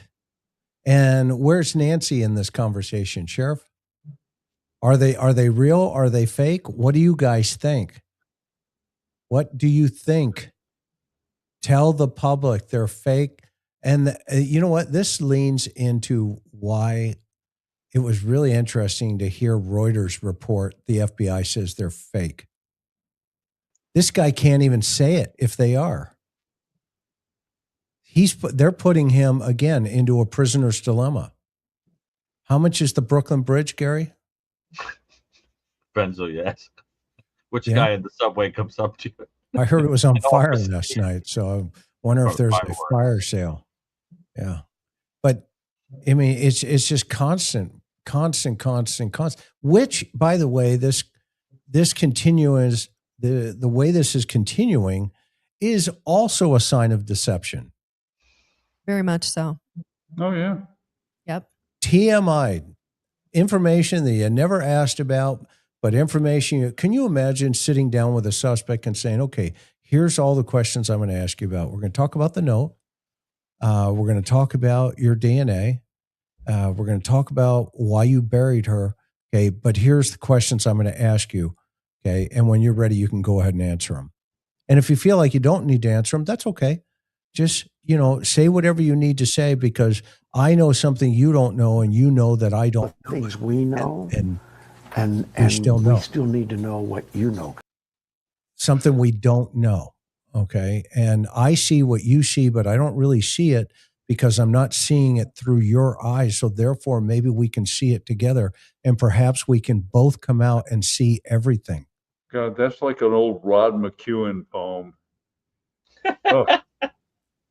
Oh, Lord. Yeah, but it's infuriating at this point, you guys. It's ridiculous. It's like infuriating. And it very appropriately immediately got a note, the first note, that said, hey, there's a ransom here. And you immediately called us in the FBI, and we got working on it. And now we've seen it go to, I think, other news outlets. Sometimes we get different notes. Look, I can't stress this enough.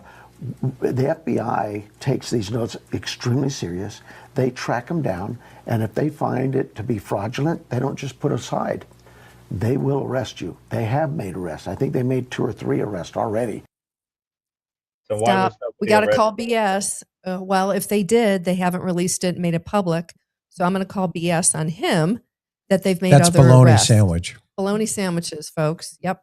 Yeah. I mean, why put that out? What he's trying to do is get the reporter to go, oh, there's news over. I'm going to go bug the FBI for that. That's exactly what he's doing. That's all he's trying to do. He just hit a tennis ball back But at he the lied. FBI. Okay, the people of Pima County need to know that was a lie.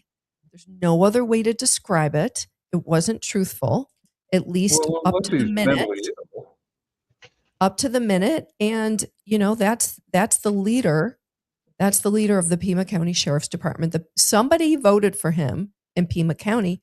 You guys just need to know what you have there. Here's a hint, Savannah, if you're listening. That guy just lied about your mother. And he did so for purely selfish reasons. He didn't do it to what he did was he chummed. He was throwing chum in the water to have that reporter, as Karen observed, go over to the FBI. Leave me alone and go bug the FBI for a while. That's exactly what he did. Good job. It didn't work. People who, as shameful as it is, are exploiting Nancy Guthrie. Oh. But wait a minute. People who are exploiting Nancy Guthrie apparently get 5 years probation and can keep doing what they're doing in a drug rehab facility. But by golly, if you stand on her street under the First Amendment, you're going to jail. And the family, by even if they're playing a game, I don't know what mind that is that says this is what I want to do. Don't do it. If you send a note, and whether it's fraudulent or otherwise, we're going to be looking at it very seriously, and you will be arrested. We're not just dismissing it. So we have a few of those that we've done, but I guess there's something out now that says, the FBI or the sheriff have dismissed notes. That is not the truth. What we know is we have a number of notes that we are actively looking at and will continue to actively investigate. Even though this piece is given to the FBI, if they need our assistance at the Sheriff's Department, we're there. This is. You know what else I noticed? He even breathes like a boxer. He, in between, right, his verbiage, you can hear him, breathing through his mouth or through his nose. He's intaking like you would punch, intake, breathe, air, oxygen. Yeah. And you're right, John. He's talking, he's animated with his hands. He's breathing through his nose. It's almost like he's in a boxing match. He's in a boxing match. That was a great catch by Gary, because yes, there is, and he's constantly moving. And what do boxers do? You move. Yeah, they're all. You spar, you throw jabs, you move. Interesting. I think Director Patel said today, and he's absolutely correct, this is a local case, but we've always worked. That was a message to the FBI. Stay out of my neighborhood. Director Patel, and he's absolutely correct. This is a local case. This guy is not going to give this case up in any way, shape, or form unless the FBI can figure out how to take it over. And I don't see that happening, my personal opinion. I mean, I'd love to see the federal nexus, but I haven't seen it yet, other than maybe, Kalala getting a deal behind the scenes and there's more going on. That would be the only thing that could bring it into town. Yeah, but from a law enforcement perspective, what could explain the discrepancy between the FBI thinking that the notes are not real across the board and someone else implying that that may not actually be the case? How could there be such a distinction between two different parties? How is that possible? I mean, it either is or it isn't. Correct. And How could that happen?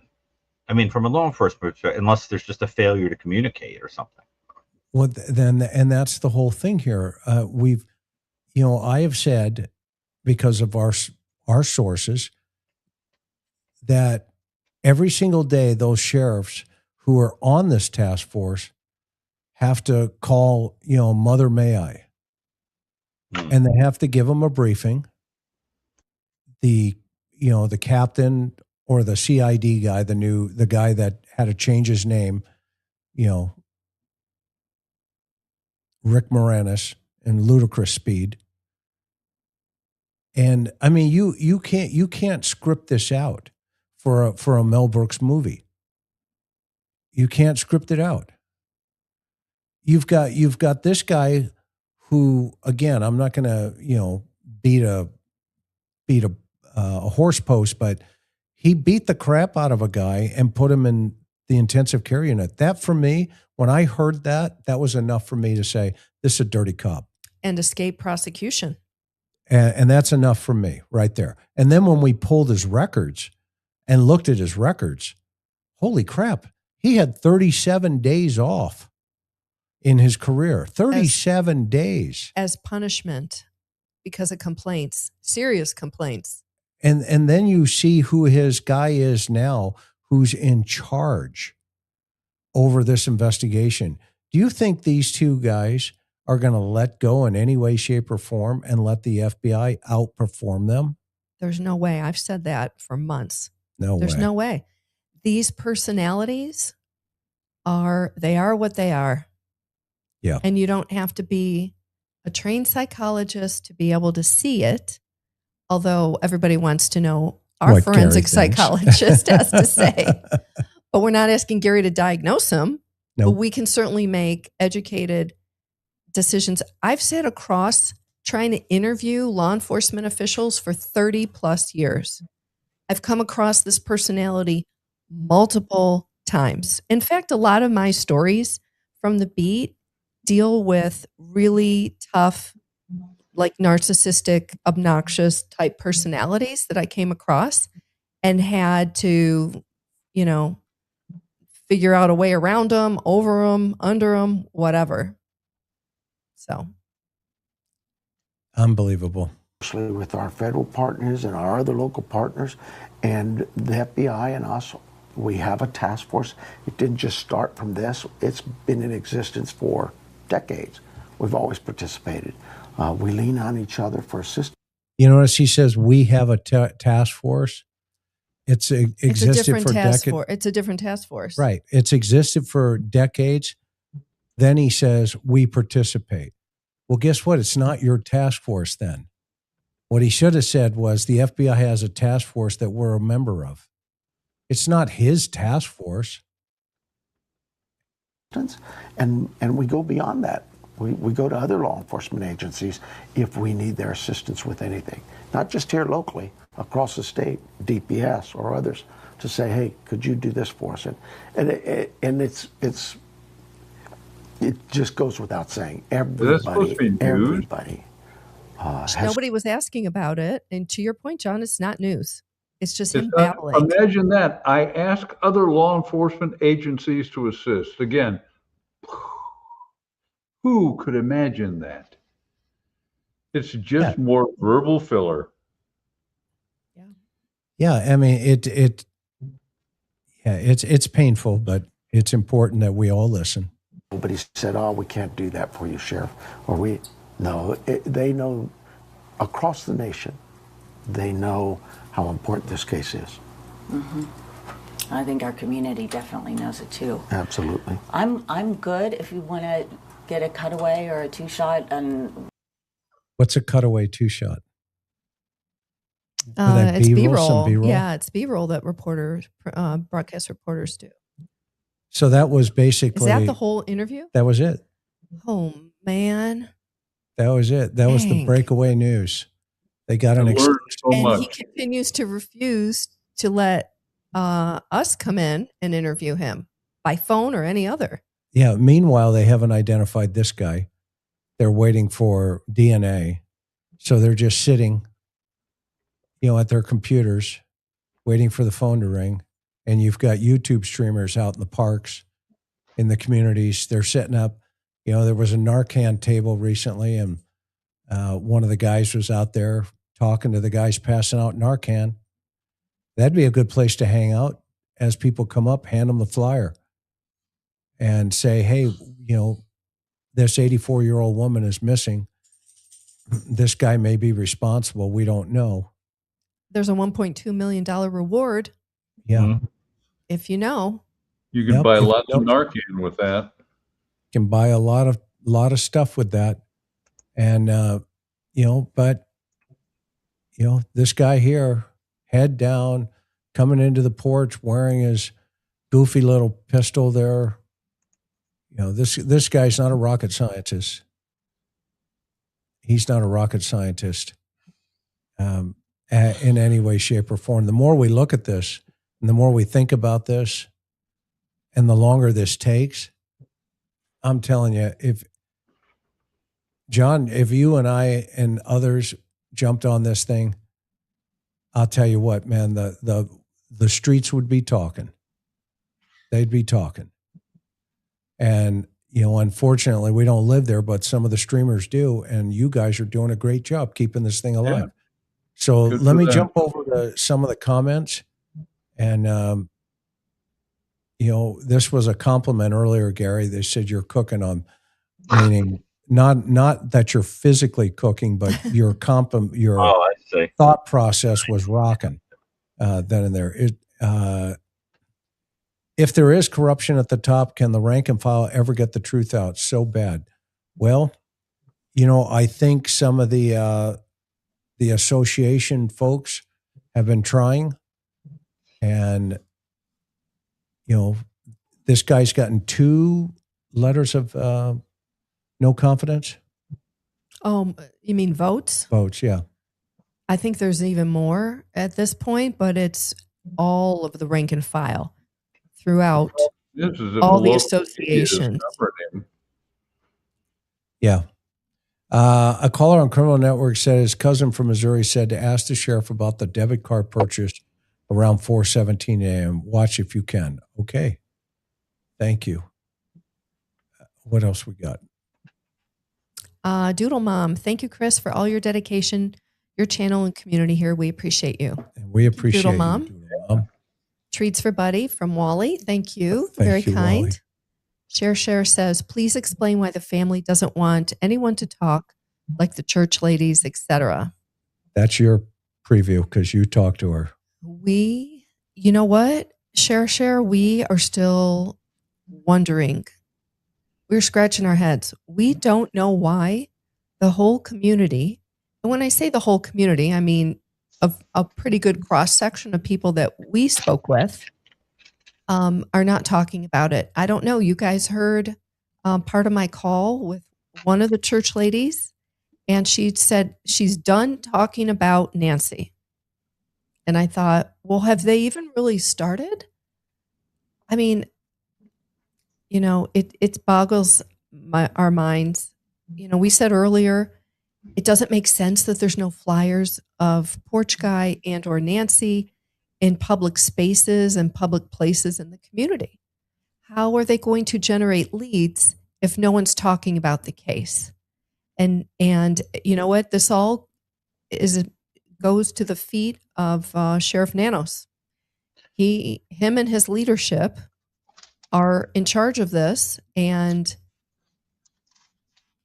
it's a cold case right now. I mean, that's my opinion. Maybe you guys don't think it's cold, but it's definitely a stalled investigation. There haven't been arrests. And if you're still putting word out to please call in tips and there's a reward, then obviously you're not close to solving this. Am I wrong? No, and you, Gary. Go ahead, Gary. Gary, you may have a different opinion. Right. Just good. What's your point, Chris? What were you going to say? Well, I think you would see indications of folks being interviewed. And I think if the feds were getting close to, because he's made it clear, there's nothing going on with whatever's happening at the task force with Pima County Sheriffs. I have to believe that if the FBI was on the verge of turning something big, the sheriff would be on it. He would want to be involved in that, and he would attach himself like a tick to, a deer, because he wants to be there when it actually happens. So this is where I think proves Karen's sense. This case is cold at this point, because if there was anything moving, at least that was going to end up in a federal grand jury, there would already be efforts made to connect the Pima County Sheriff's Office to that element of the investigation. I didn't hear anything. Well, and also we're being told that Derek Colella is a one-off fraudster. And, I think there's a lot more behind the scenes that we don't know about right now, but if he has nothing to do with it, that's the only hot lead potentially, right? Yeah. Yes, and we talked about, John and I talked about that last night, where one of the things to consider for the audience here tonight, and there's 14,000 of you here, and we are grateful for you, sincerely. But one of the things to consider, this guy stood before a federal magistrate, and his attorney says, well, Your Honor, and let's play this out, right? Your Honor, we're asking for, the people and the government and my client have come to an agreement. We're going to take the deal. Okay. And the court goes, yeah, okay, fine.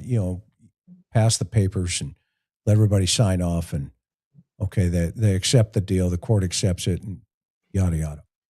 Okay, Mr. Colella, you're going to have to be back here in September for sentencing.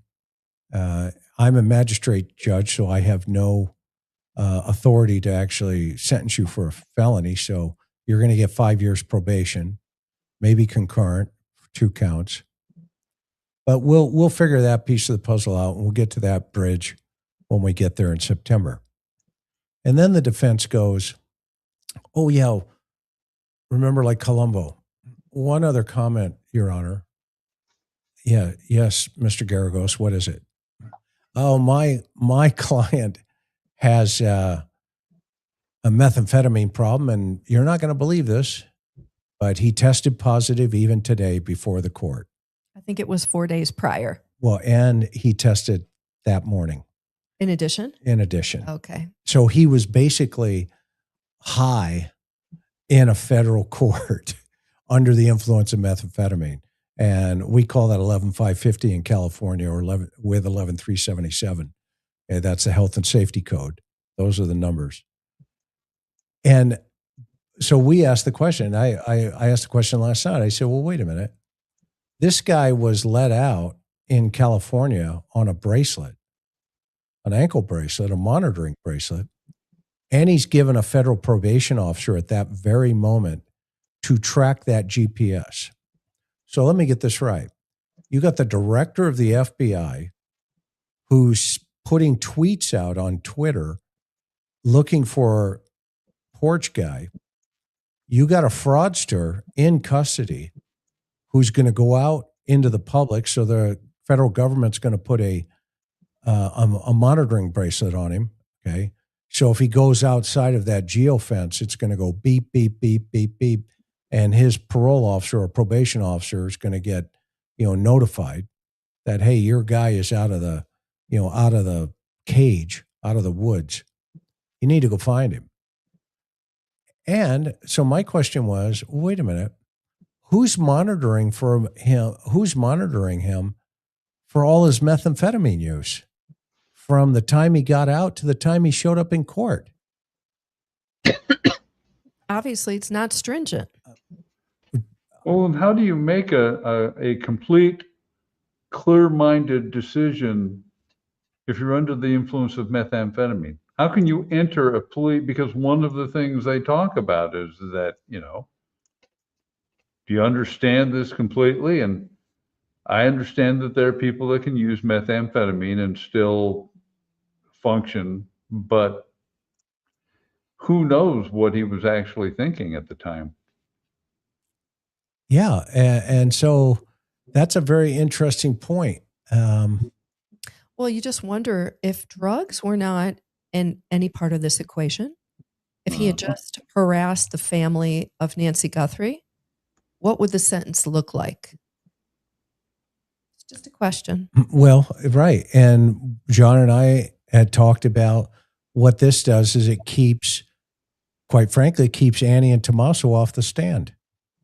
Yep. This deal. Because family wouldn't have to testify They if don't there's have no to trial. testify against him. Remember, they're the victims. So the U.S. government needs to put Annie and Tommaso to lay the foundation that they even got text messages from Kalila. And guess what? They don't have to testify now. They're free and clear. And had they gotten on the stand, they could have opened up the doors, which I mentioned, recently, and John and I were talking about this recently as well, that just like Nanos, the guy that he beat up, Nanos walked because that guy was arrested for robbery. And a good defense attorney told him, dude, you are not going to testify against Chris Nanos, the guy who beat you up. Why? Well, because you're going to go to trial for armed robbery. And if you open that door up in any way, shape, or form in that grand jury room, you're toast. Right. Because it can all be used against you under the Fifth Amendment. You're violating your own fifth. Go ahead, Gary, your thought? Well, you mentioned Colombo, and sometimes, I'm sure it's true of all of us, we have those Colombo moments where there's something that doesn't make sense. It's like an earwig that doesn't leave you alone, And you remember that would happen to Colombo all the time, right? He would say, I can't, he'd put his hand on his head and complain, right? It's driving me crazy. Well, anyway, the thing is this. I can't understand why Derek Kalila would have sent those messages directly to Tommaso and Annie, but the person who wrote the note directed it to Savannah. I find that extremely difficult to understand. Because let's say all of these things are true. This is somebody trying to stiff the family, and the other note is from somebody trying to stiff the family. What is the logic of why one writes to those two and one writes to the other? I can't wrap my mind around it. Does anybody understand that? I understand what you're saying, and it is, it's a question that can't be answered at this moment, but it's a question that needs to be answered. It would keep you awake if you were really trying to figure it out. It doesn't make sense. Well, the 9-second phone call doesn't make sense. Why they haven't identified that family member. Yeah, what do you think they're protecting by not releasing that? Well, and how about body camera footage that remains confidential? Why? It would seem to me that if there was body camera footage that might be, if a member of the public had their memory sparked by something said, but they're keeping they've got that under complete wraps also. Well, that could be argued that they're keeping all the body cam footage because it's an ongoing investigation. We're talking about the arrest of somebody that this thing's going to be adjudicated by September and wrapped up. So technically, more should be released on what's going on behind the scenes. Or they could be courts. racing. Right. They could be racing to the finish line, though, because they know potentially he's coming up. And, all heck could break loose at that point. You mean during after sentencing in September? Right. Well, you're right. See, the documents once it's adjudicated, that's public record. Unless they're sealed. Right. And why would they be sealed if there's no connection to the family? Exactly. That's a great point, John. It goes right back to the argue. car. Why are you holding the car for 41 days? Well, let me ask another question, another one of these little humbug moments that's bugging me. So to turn to a different fictional detective, as I often do, because I love Sherlock Holmes. You remember that Sherlock Holmes had a dictum that he used to use all the time, and it is, when you've eliminated the impossible, whatever remains, no matter how improbable, must be the truth. Okay. So if the idea is that law enforcement is not going out looking for an offender, couldn't the conclusion be that they already know who it is? Yes. Okay. Therefore, why is there no arrest? Probably because you can't pin it on who you strongly think did it. And you need something else to happen before the case blows open. You need some piece of DNA, you need some physical evidence, you need something to come back from a lab, you need someone to talk, you need the group to turn on each other, you need someone bugged, you need whatever, and then you present it.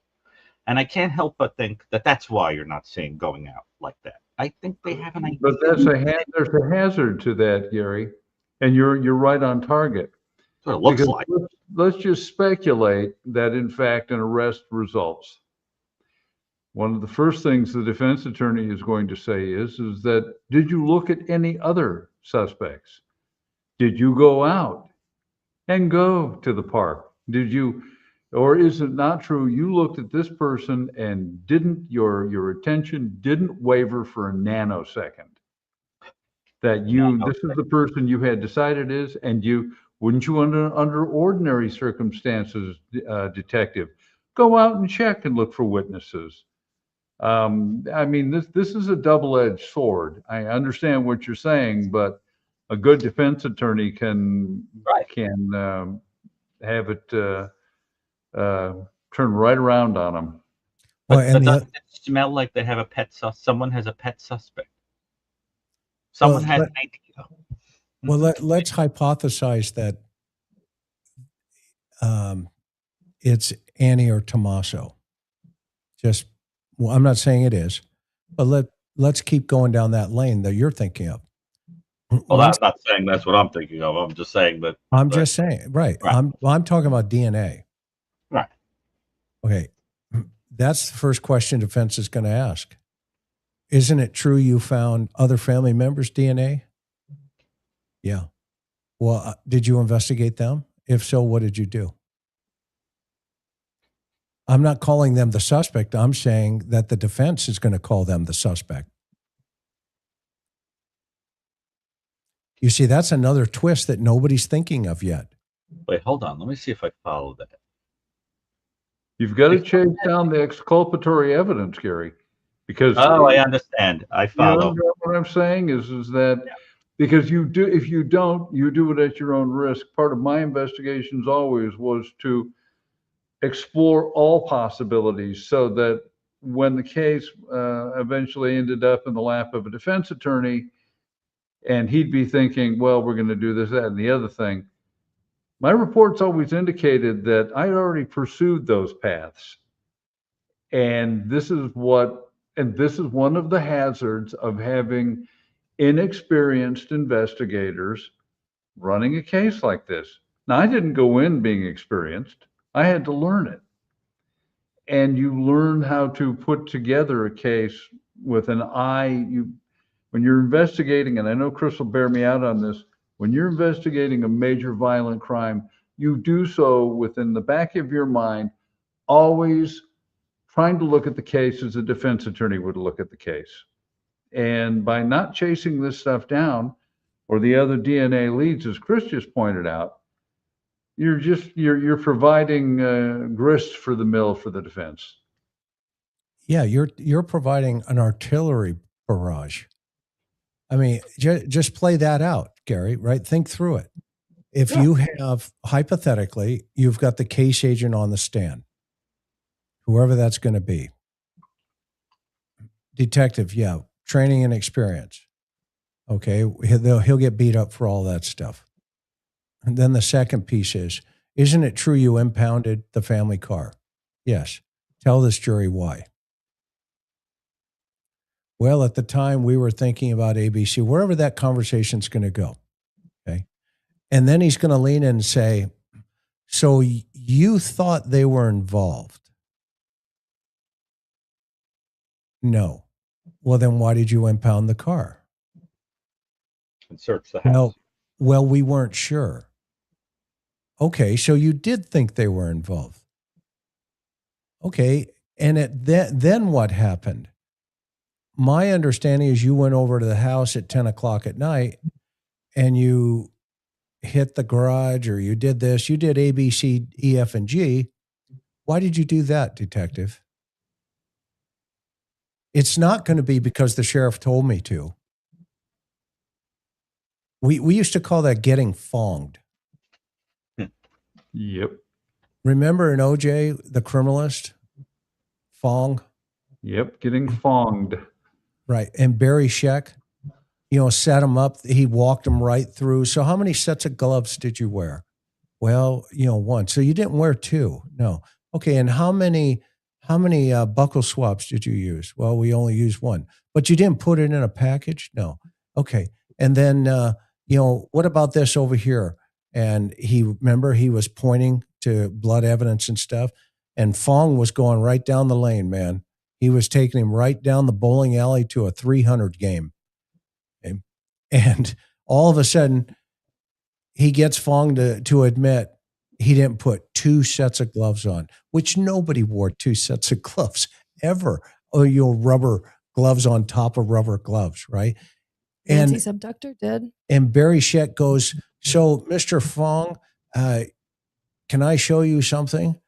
He goes, yes, sir. And he puts up a picture of the glove. And then he turns to the jury and he goes, what about that, Mr. Fong? It was great theatrics. The whole tape was great theatrics. The whole world went silent. Like, maybe he should have had two pair of gloves. Yeah, it was effective. It worked. And because you're talking about it today. You know what I see Mark Garagos doing right now in my head? He's positioning. He's all over TMZ talking about the FBI planted, the notes and all this other stuff. No, he is so smart and such a good defense attorney. He's already positioning himself for anybody, where he can say, hey, I'll represent you pro bono just for the exposure of the largest kidnapping since the Lindbergh baby. I'm surprised he didn't take Colello on, but that's too low for him right now. He needs a homicide. He needs that bar to be way up there. It needs to be way up there. You heard him today, or you heard him on TMZ say, yeah, I think the FBI planted it. Yeah, that was nuts. No, F. Lee Bailey. That's a move from F. Lee Bailey in the O.J. Simpson case. Yeah, that glove was planted, and so was the blood. All the blood was planted, folks. There's nothing to see here other than a real conspiracy to, conspire to do something. And this is what Nanos is not thinking through. Right now, this case, when it does get solved, is going to be the trial of the century. We may even go cover that live. This one will be another historic event. Okay? Trust me. But right now, they're all positioning themselves. And, it's crazy. It's crazy that they're not thinking through the evidence. So maybe the best move for Nanos is not let it get solved in his head. Why would that be? He knows. And we talk about, the mat. Okay. Well, don't forget that the most highly skilled investigative teams in the world were on scene, and that mat's still sitting there. Don't forget that piece of the puzzle as well. They're also going to get hammered. Well, let me just remind everybody that there was a white tent that went up in front of Nancy's house on that porch. Yep. for They, better sh- part they of a shot day. They shot a faro. Well, how do we know they didn't collect DNA during that time as well? They could have. From the doorknob, everything on the outside, the doormat. What if they had something that a DNA test kit right there? And the first thing, if they took it off the mat, the first thing the defense is going to say, Your Honor, can I see item number? Oh, wait a minute, it's not here. Yeah, your What's- best evidence. In fact, by not seizing that mat, I could easily see that being the thing that causes an acquittal. Yeah. Because Reasonable doubt. you violated the best evidence rule. The evidence was there. You did not seize it. And I can't see that there is an excuse that can be offered other than, well, he should have took it. Well, he should have took it. Because other than that, what do you say? What do you plead? Sorry, Your Honor, stupid. So that could result in acquittal right there. Let's remind everybody that the Pima County Sheriff released the scene after, I think, 24, 48 hours. Yep. And you had multiple media people walk up to the front door. Oh. They probably stood on the mat. They filmed the blood on the porch. And then it was a day or two after that they reclaimed it when the FBI needed to go in. So that's the sequence of events. That's a great point, hon. But let's play this out for the audience, okay, already. You have, in the Tyler Robinson case right now, the defense took the court on and said, we want the entire district attorney's office kicked off this case for conflict of interest. And the judge says, well, Mr. Robinson has some rights. So we got to listen to these arguments for 6 days and waste everybody's time. Okay, what's your argument, counsel?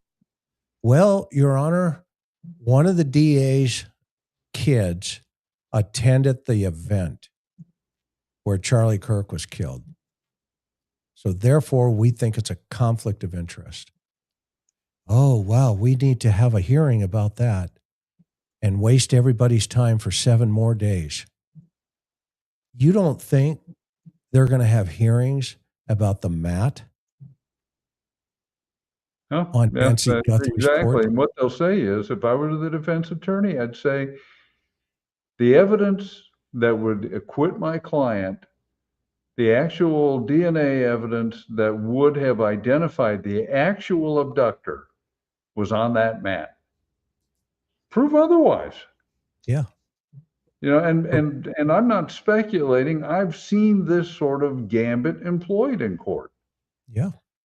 So this is going to be, from one sense, I've got like a morbid sense of amusement that if this does get to a courtroom, I'll actually bring popcorn to watch this Chernobyl fire drill. But the other part of me, the homicide guy in me, is I'm just revolted by how badly this is handled. Yeah. Why didn't they take the flower pots? That's a great question too. It's like that old beer commercial. Why ask why? Who knows? If the suspect put them there. Yep. If they were propped, if the implication was that they were propped, somebody touched them. Mm-hmm. Yeah. You photograph it, you measure it, you swab it, you collect it. Put it into evidence. And also, am I correct that there was the destruction of a camera or something that was up on the roof, or no? I don't know. There was a light that was allegedly torn down. And by the way, that's it, the light. That's what I want to know. Why would a suspect do that? Well, that's what I want to know is, doesn't that mean that somebody climbed the side of the house? They reached up and it was high enough that it was low enough that you could just reach it? Yeah, because we saw it you could see it outside our house. There Remember some of the footage, early 24, 48 hours? There are things that just make no sense, because the reason it doesn't make sense is because it doesn't make sense. Hold on a minute.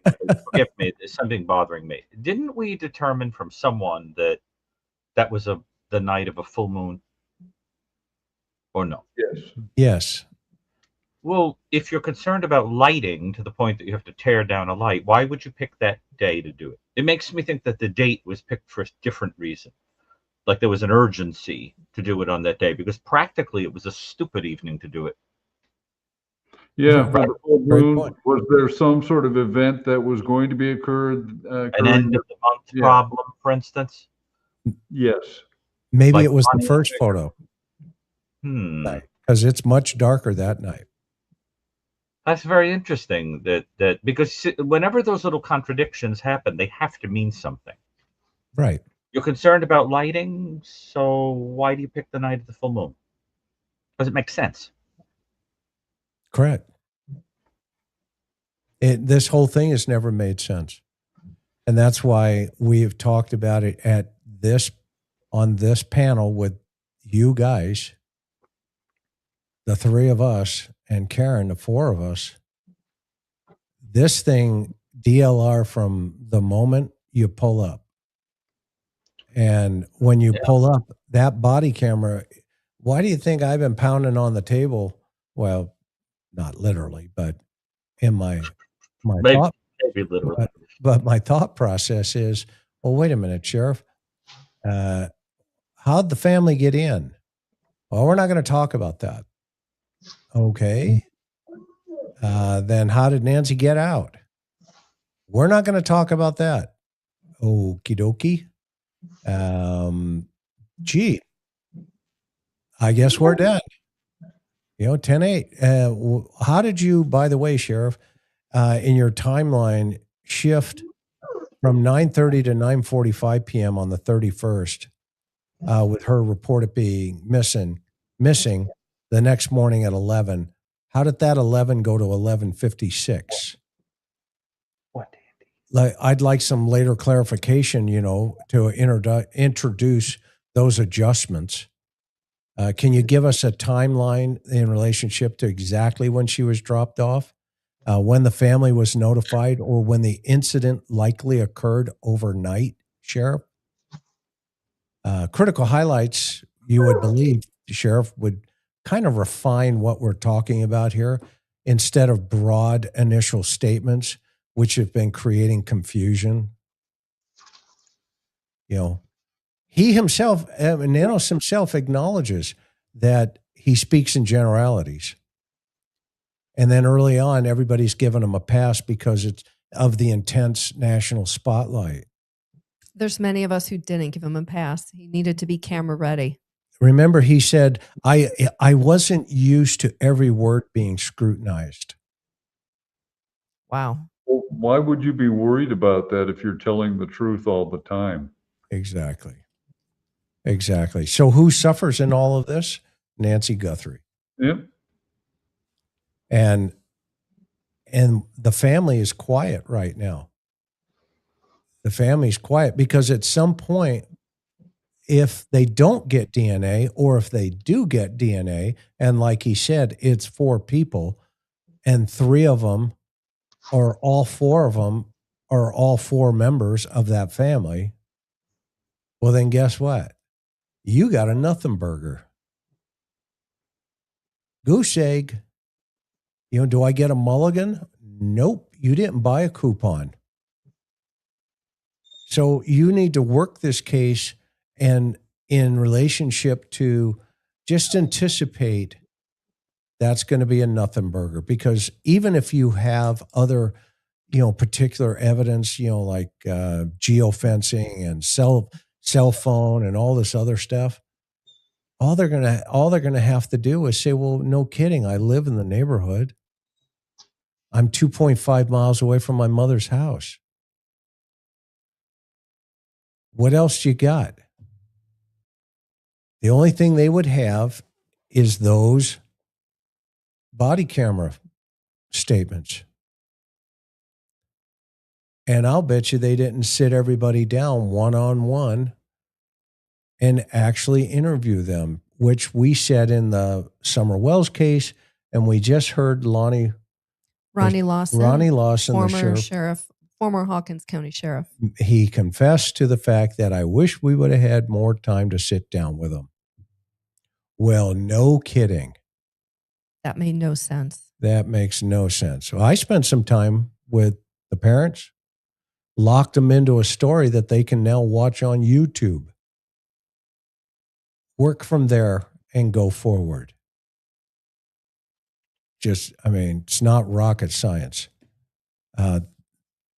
That said, let me get back to the questions here. We only have a couple more. 49. I don't think are those all questions? Some of them are statements. And thank you guys for your kindness and your consideration. Homicide Daughters. Detective's daughter. Could it have been written by someone who uses a translation machine? Could be a male using one of those. I like that thought. Could be, definitely. Wardem Eagle says, I almost feel like the female note writer is a mother figure herself. She sounds protective of the perp. Could this possibly be a mother-son duo or other familial relation with mother involved or aware? That's an interesting Very interesting thought. We'll talk a little bit, we'll talk more about that. Monica says, Savannah says she is full of kindness, knowledge. Talk to her, you'll see, which parallels a line from Silence of the Lambs. Seemed like Savannah was trying to appeal to a woman. It's never too late to do the right thing, to do the next right thing. And you know who else said that? Was the FBI agent over the pulpit, where he said that she's an 84-year-old grandma. He was personalizing her as a grandmother. So I wonder if the suspect has a grandmother and he's talking to him. Okay. Selma says, do you, the narrators, are enjoying the storytelling? Do they think they're smart, enjoying the media? John, what do you think? We're talking about the suspects running this. Yep. Yeah. There may be, and we're going to have to separate the various people involved.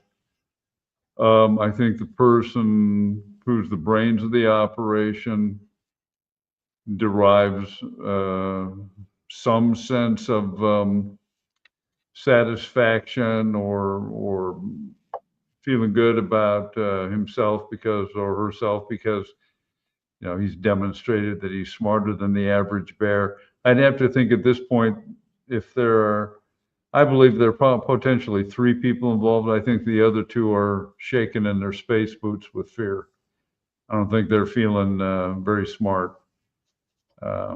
So that's my read on it. But we get the forensic psychologist here, whose view I think would be far more germane than mine.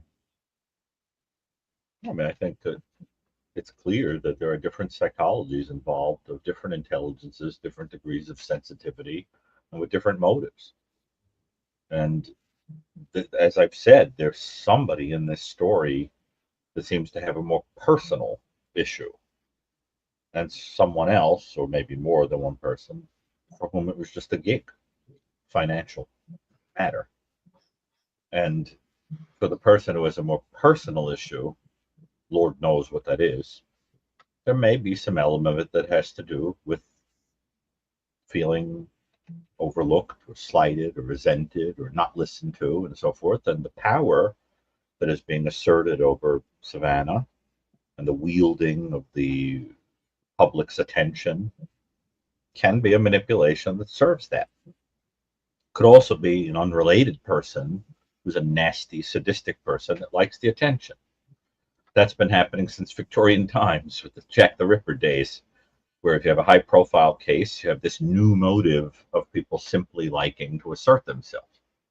The Zodiac killer, for instance, who was a big letter writer, almost certainly took credit for unsolved crimes that had nothing to do with him, because the attention was more important than the killing.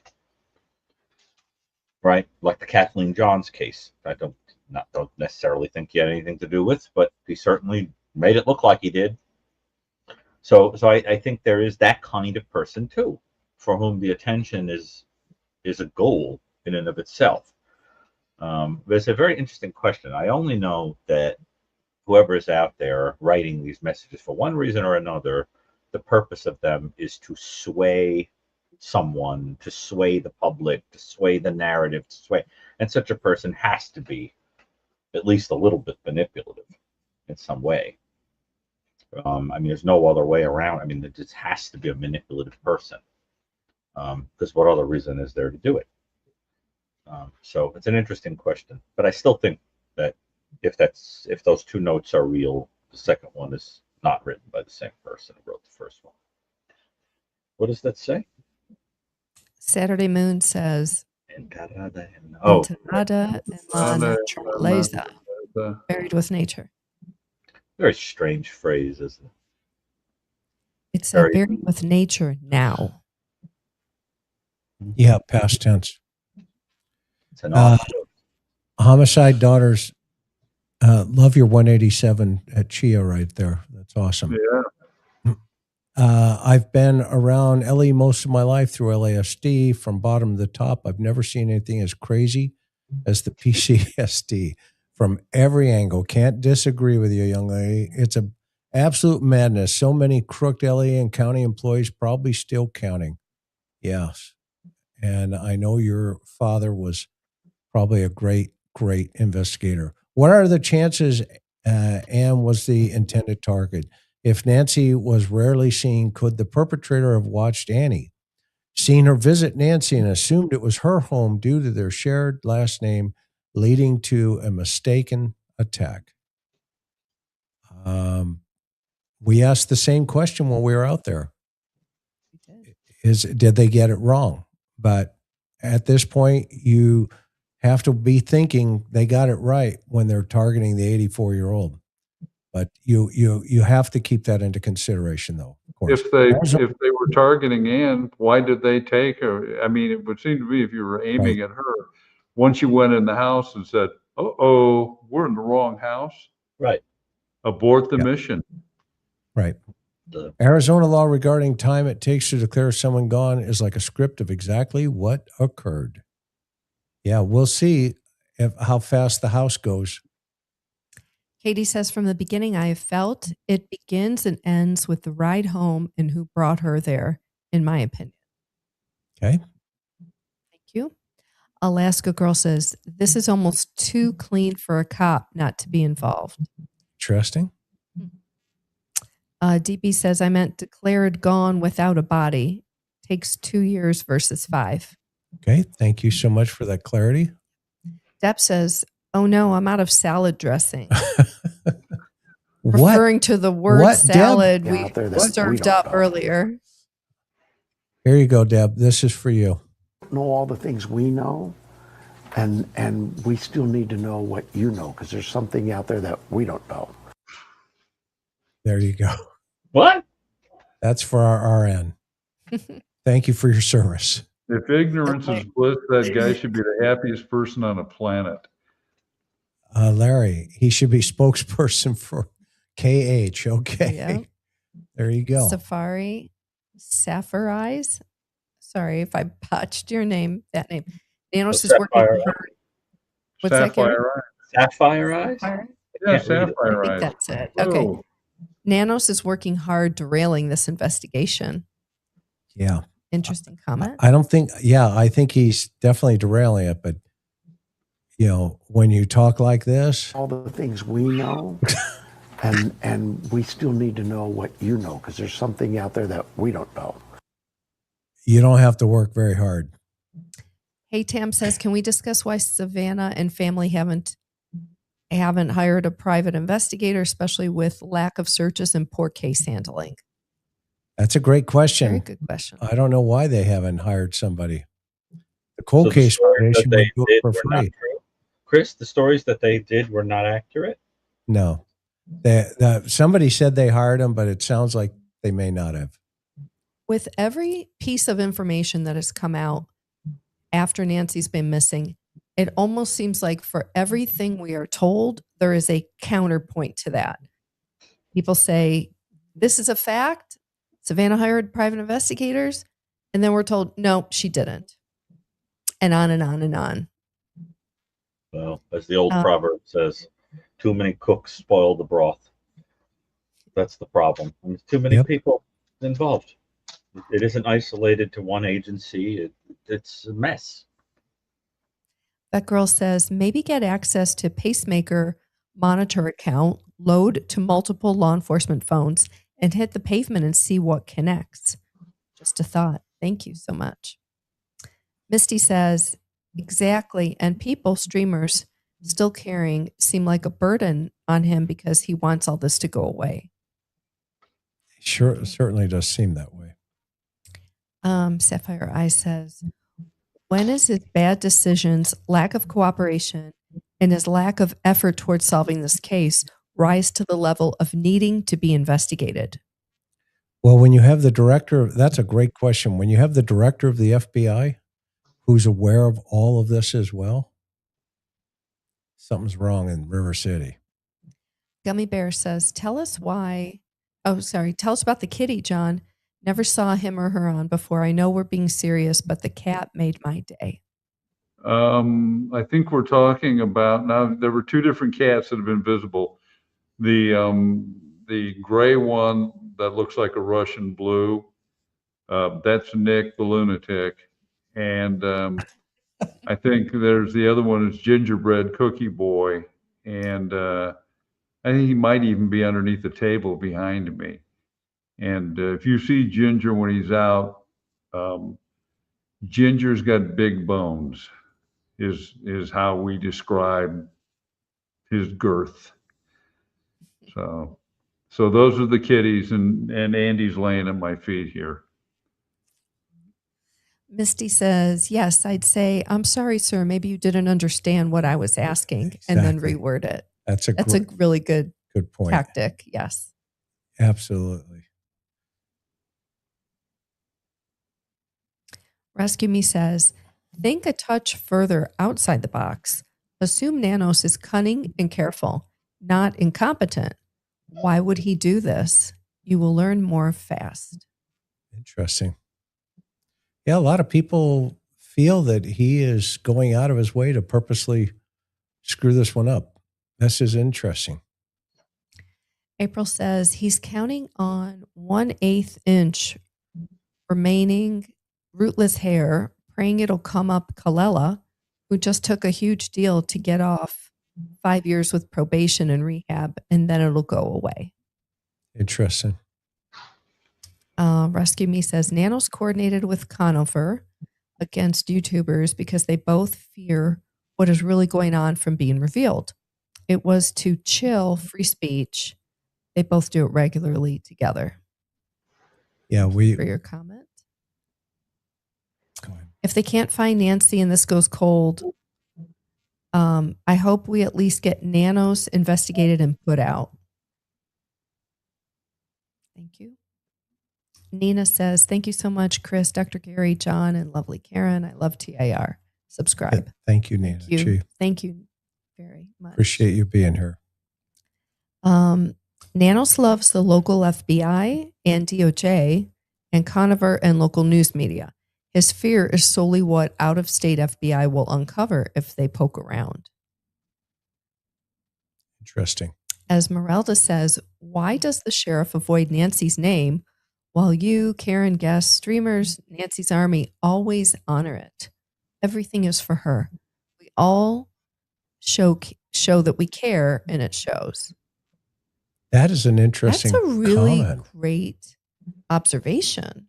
Yeah. Nanos doesn't use the Nancy's first name or Miss Guthrie or Nancy Guthrie. He uses the family. Gary, what do you think about that? I don't know what could be read into it. I just think it's an interesting quirk. But I mean, I'd have to really give it a lot of thought. I mean, what significance do you suggest it has?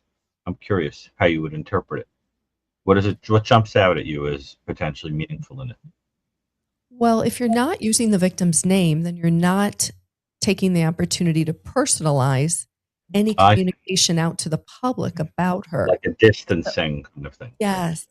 Yes, if you're just talking in generalities and you don't use her name, are you showing compassion for the victim? I guess that would be That's a good question. the I mean, I question. think the use of the victim's name.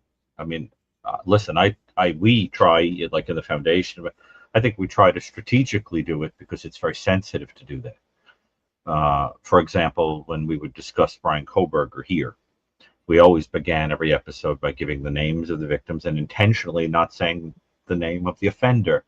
I think that I think it's a matter of sensitivity and a person's style. But I guess what you're pointing out is it's a good opportunity to show a kind of a sensitivity or a kindness that might be used. Yeah, I want to see him lean over and tell the public Nancy Guthrie is still out there.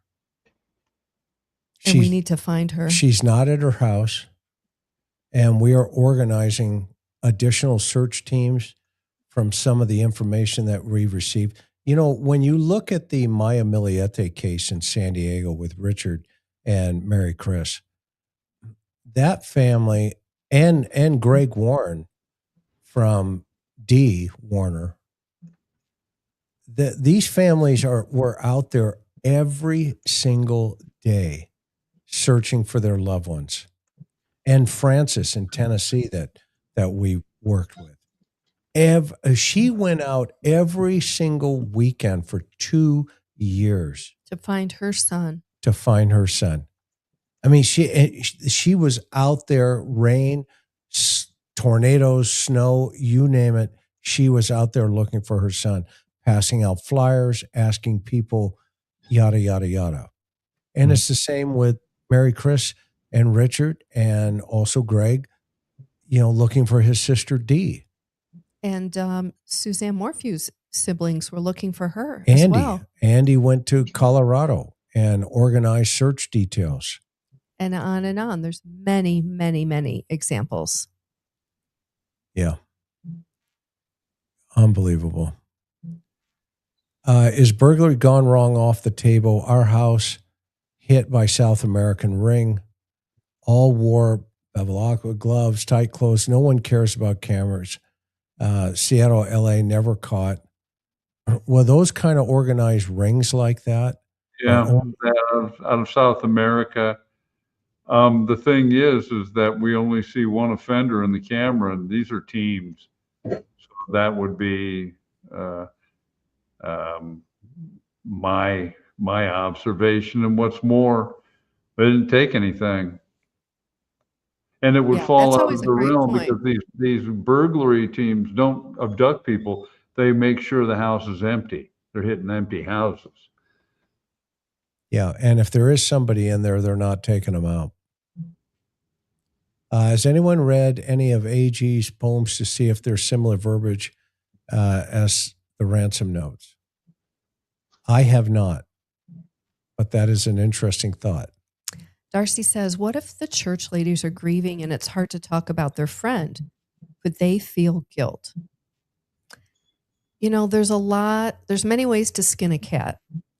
And if I'm going to use myself as an example, if one of my dear close friends ever went missing, by the way, I've told many of them, if you guys ever go missing, I'm going to talk to the media and keep your name out there. And, they could be feeling all sorts of things, all sorts of emotions, and it's totally understandable. But why would you not want to help by keeping your friend's name out there? They weren't being asked about the investigation. They were being asked, tell me about your girlfriend, Nancy. Tell me what she was like. Tell me about how you remember her the most. How could that possibly hurt an investigation? Great point. White Lotus says, what was the first 911 transcription came out on the scanner at 5:30 p.m.? I think she was found deceased with a note and gave family plenty of time to get her to a funeral home without the public knowing. Probably the public would know by now. Yeah, we would. All the resources from law enforcement would demand that. Well, and you would require the cooperation of a funeral home. beyond that. Yeah. What do you think about DC sending the text because he wanted payment for his Nest Cam acting job? I didn't know he had an S-Cam acting job. All right. Is it Daniel or Derek? I don't know yet. We don't know, right? I mean, that's a great comment, but we don't know if it's him yet. You know, he could be the thug. We don't know, as Gary calls him, you know, the waiter. Gary calls him the goon. He could be one of the goons And the or the waiter. waiter. Yeah. You know, but I think the guy driving the car is going to be a really interesting character. Yes, I agree with you. And the symbolism of them driving and making somebody else do the dirty work is very telling. Mhm. I think whoever drove it is a little bit more the brains of the operation. I concur. The puppeteer. And wherever they took her, that person there at the house, I can see somebody being a lot warmer. Yes. You know, almost like a Patty Hearst thing. Mhm. Stay with me. You're okay. I'll keep those guys away from you. Well, I think Porch Guy is the Igor to the Dr. Frankenstein. Right. But to keep the fear, fear in the victim, right? Kind of like the Hanoi Hilton. Okay. Oh, I understand. You have one guard who is the interrogator, and you have everybody else is just, would you like some water? Would you like a cup of rice? You know, I think that's the third person in this, and it's probably the note writer. Misty says, basically Nanos botched everything, so the FBI wouldn't have much to work with. So FBI needs to be questioning the sheriff. Okay. Jay says, Savannah and the others, but she seems to think Instagram will find her mom when she says, sorry, mommy, she's doing nothing while poor Nancy needs finding and probably buried. Nancy, it breaks my heart. Shame on them. Yeah, there's an interesting dynamic taking place here. It's somewhat of a paradigm shift where they're seeing the actions and they're hearing the words. And if they're not correlating, the public will turn on you.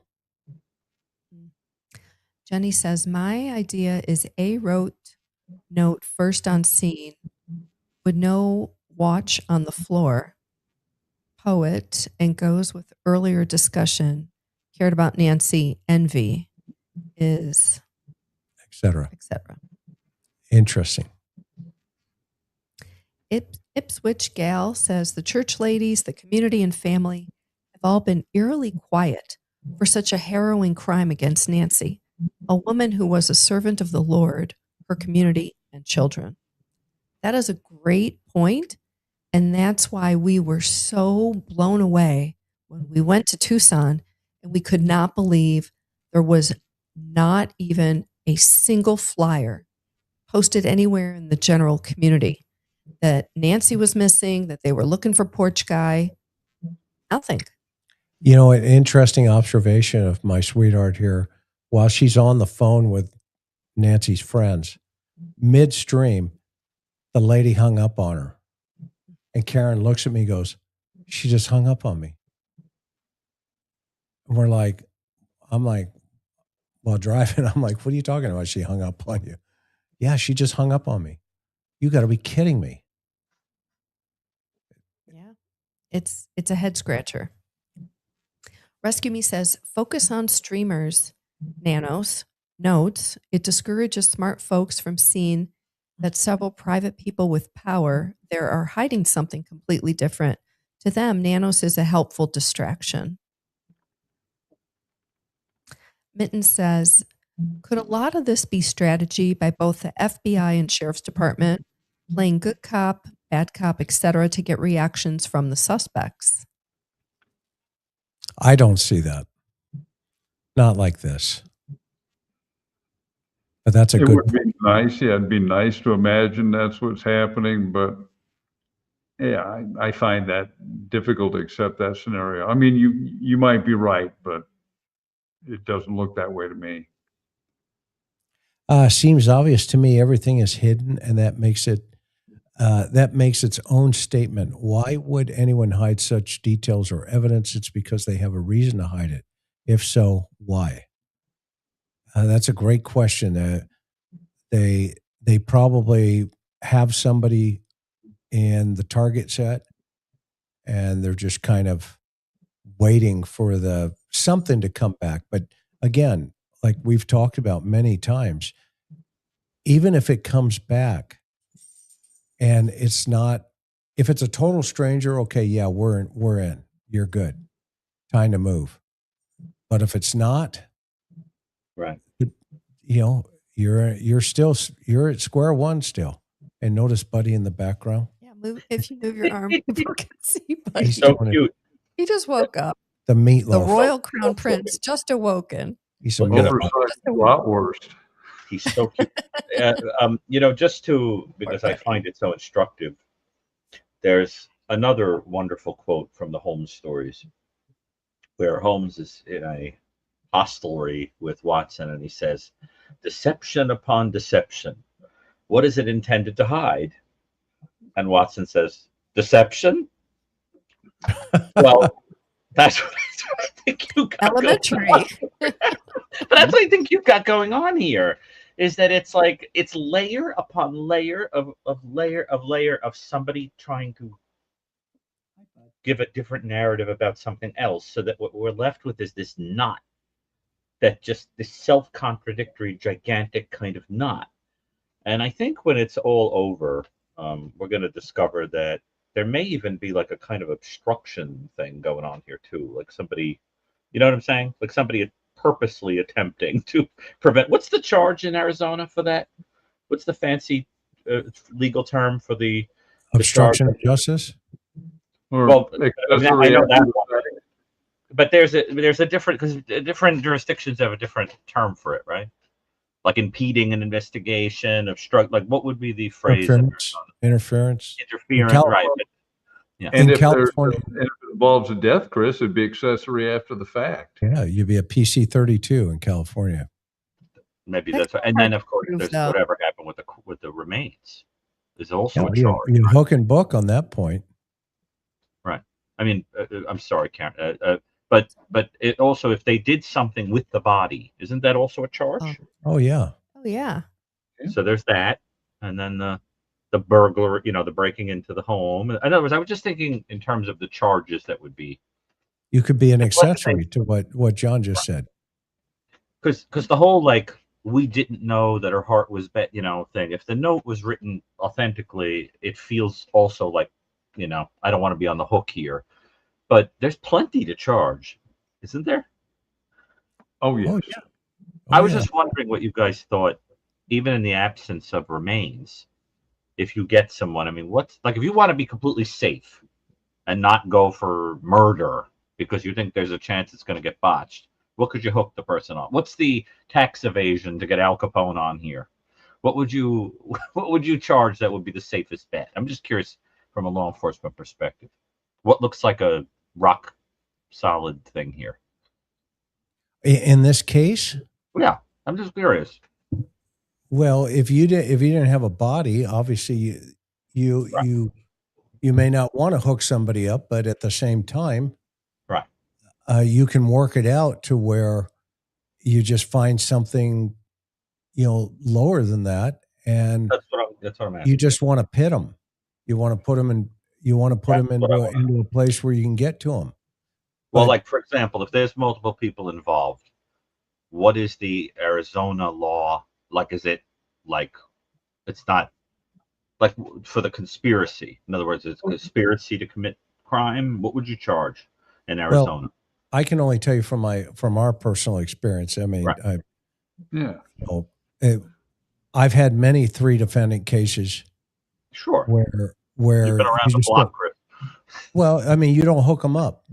Right. You pit them against each other, and you leave them out in the street, and you let them, as we used to call it, shake and bake. Hey, You'd be Monty Hall. Who wants the deal? The other thing you might want to do is that if you the problem is if you still think there's a chance that you can find human remains, if you let them plead to a lesser count and then you recover the remains, then you're looking at double jeopardy. You're not able to file the murder case because they've already pled guilty to crimes connected with that event. That's my understanding. Double jeopardy. So you would want to probably, Chris nailed it. You get them and you get one to turn on the other. And basically somebody will rat somebody out, that's one of the constants we know as working as cops. Well, I mean, I had a caper where John actually was the first guy through the door, and the two suspects were saying, "I don't know who you're talking about. We don't know what blah blah blah." And I said, "Okay, well, let's take a break." And I walked out and left him there, and I came back in, and I said, "It's really crazy. You're not gonna believe this. I just went and watched the bank video next door, and they show the guy coming out without a mask." And he went like that, and he said, "Can I talk to my brother?" I said, "Oh yeah, sure, no problem." Walked out, put his brother in the same room. Everybody ran to the monitoring room, and he leans over and he goes, "They know Uncle Mauricio wasn't wearing a mask." That's like 3 cherries, couple 7s, and maybe 1.5 coming your way. Okay. The rest is history. And the same thing with this kind of thing. Law enforcement today is in a hurry to put handcuffs on people. No. Shake it and then bake it. That's good fried chicken. It ain't fried, it's shake and bake. And I helped. Remember that commercial from the 60s and the 70s? Okay. Where mom is shaking the chicken in the bag. Okay. It's the same thing with homicide suspects or witnesses or accessories or helpers. You put them in the oven and you say, "Hey man, how did we get here? Why are we, why you don't? Well, tell me what you were doing the other night." "Well, are you arresting me?" "No, absolutely not." "Do you want a Coke?" You can leave at any time. You can get up and walk out this room. Have a good night. And then they leave. And then the next day you drive by and say, "I have a couple more questions for you. I forgot to ask last night. What are you doing over here, man, on the street?" "Talking to you. Do you want, some doggone cold salad with that, chicken?" The Colonel.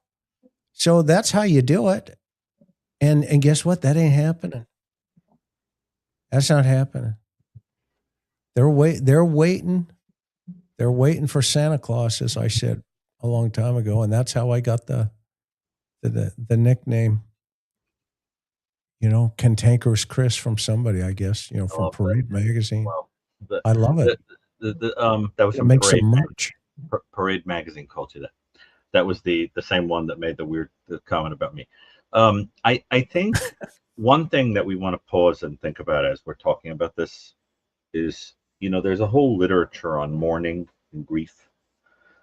And of course, and there is a phenomenon that involves where you don't know that it's okay to start grieving because you don't actually know if the person is deceased. So if you start to, you feel that you've abandoned them because they could come home, right? It's like that movie Castaway. When the woman waits enough years, she finally decides it's time to remarry, and the guy shows up at her front door, the love of her life that he's been on an island for all those years. Then what? And she's got to explain to him that after enough time, it seemed absurd to wait. And there he was. So, that's what I keep thinking about as we're talking about all this, is to try to think of it from the perspective of the family members, and that they must be thinking, Lord, is it okay to grieve? Is she coming home? Is she gone? Is she, and that's a terrible feeling psychologically. What a cruelty. You know what I'm saying? And Elizabeth Smart's family had to have gone through that. Of course. They had to have gone through that. But that was a young 14-year-old healthy girl. I can't imagine the shock, you know, when they found her. Very different from an 84-year-old grandma with on heart medicine and all kinds of other medication. And blood on the porch. No. I And, know. yeah. But every fiber of you doesn't want to accept it.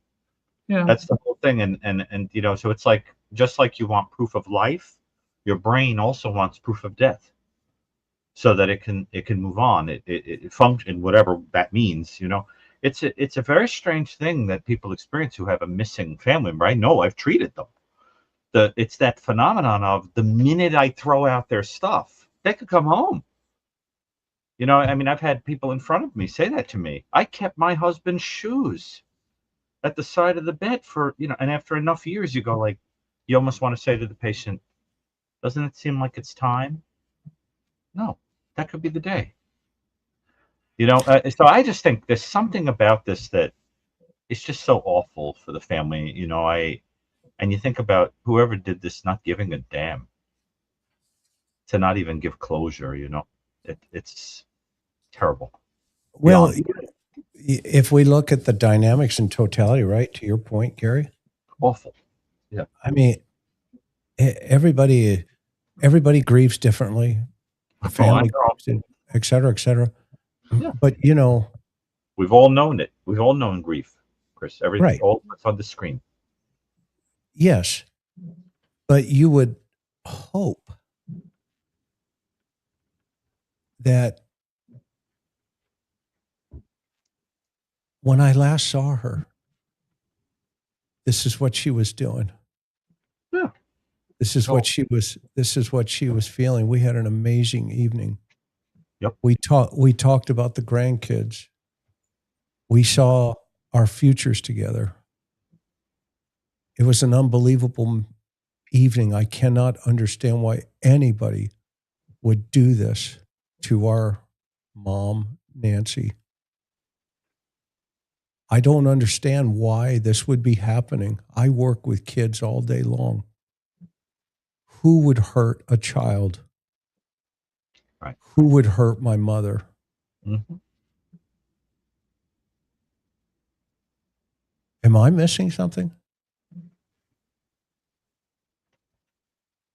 Problem is, with any interpretations, that after all the years I've worked with people grieving, there's no rule. People have the weirdest ways of grieving. It's extraordinary. I mean, I've seen people grieve by screaming and yelling. I've seen people cry. I've seen people go into denial. I've seen people bargain. I've seen people become religious. I've seen people lose their minds. There's Gary, that's at a conclusion. Oh, I see. That's a good point. People grieve at conclusions. I see your point, Chris. They don't grieve while it's happening. Because most people deny that it's even happening. Cognitive dissonance. Oh, who knows? When our son died, I can tell you the moment the phone rang. Of course. Guess what? It was over. I started to grieve. I went to closure. You knew, you understood what had happened. I didn't believe it. Right. I can tell, Karen will tell you to this day, I have no idea how I left Disneyland. I can talk about it now 20 something years later. Yep. We were in the happiest place on the earth at the teacups, and the phone rang. I remember every minute, every second of that phone call. Here's the point. I wanted him alive. From Anaheim to the destination, the whole ride was, this isn't happening. No, this is not happening. This cannot be true. This is not happening.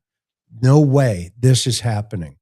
We get to the location, and Kevin Kaiser, John knows him, my best friend, is there down the street. is the coroner's van.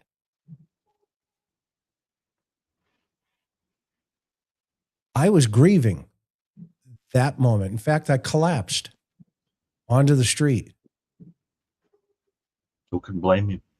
I knew everybody. I knew the ME. I knew the cops. I knew everybody. Now, in this situation, if this was my mother taken out of a house, I can understand people saying, yeah, we grieve differently. Okay. But guess what's still here? Hope. Yeah. I see what you're saying. I lost hope. Millions of people lose hope. Just like that. Guess what? Guess what hasn't been lost here? I see what you're saying. They don't have closure. They don't have closure. So therefore, unless they believe the note that she's deceased. Is that closure? I don't know. If you believe the note, it says she's deceased. But they need the body. They need the body. I agree with you. They need to try to find the body, their mother's remains. Right. So the world is going. The world's going, oh, don't do that. Don't say that. Don't feel it. Okay, we all grieve differently. I get it. Okay. Yeah. So then let's do something tomorrow. I'll meet you at the park and I'll help you find your mom. Let's go. It's a very interesting point you're making. I've worked with a lot of patients who won't believe it until they see the remains in the morgue or at a wake. And even then, their brain says, that's not him. That's not her. It doesn't look like her.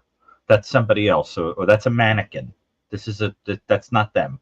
And some people explode into tears the minute they see it and it becomes real. That's why closed caskets can be so difficult, or cremations, because it allows you to think it isn't real. And sometimes it's very, very complicated. But you're making an interesting point. You're suggesting that because of the natural process most people would go through of trying not to accept it, that you think there'd be a kind of a fight to do anything in the world to not arrive at, well, I have to accept that she's gone. You think that a person, if there's hope, you think the person will be out, scouring, knocking on doors, whatever. Where's the fight? Where's the fight? I mean, fortunately, the media has been helping. But in what way? Well, I leave it to you. It's an interesting point you're making. I'm curious what your thoughts are. Where do you feel there's been no fight? Well, where is it? It's not in Nancy's neighborhood. Everybody's been kicked out. It's not in the community. There's not a single flyer. It's not on the freeway. We couldn't find the billboard. Nope. Never found it. We have a sheriff who just talks in circles. Okay. We have a senator who showed up and now he's gone. And, we haven't heard from anybody else. We have one family spokesperson who says she's grieving, and I can understand that 1,000,000%. Been there, done that. I get it. Oh, yeah. She's 3,000 miles away, though, when this thing went down. Okay, fine. 2.5 miles. What's going on in the neighborhood? Where's mom? Let's go. We got to do something. Let's organize. We've got 500 people here that want to help us. Let's go. Make it happen. You see, and everybody is going, well, people grieve differently. Okay. Right. So you're making an interesting point. Yeah. So you you're don't not going to start grieving until you accept that. You're grieving. So therefore right. You're not interested in finding your mom. I don't know. Just ask. Well, the only way I could understand it would be if you had reason to be certain that she was gone. Well, then you come out and you say, we have accepted the fact that our mother is gone. And we hope the authorities can find the person that killed her.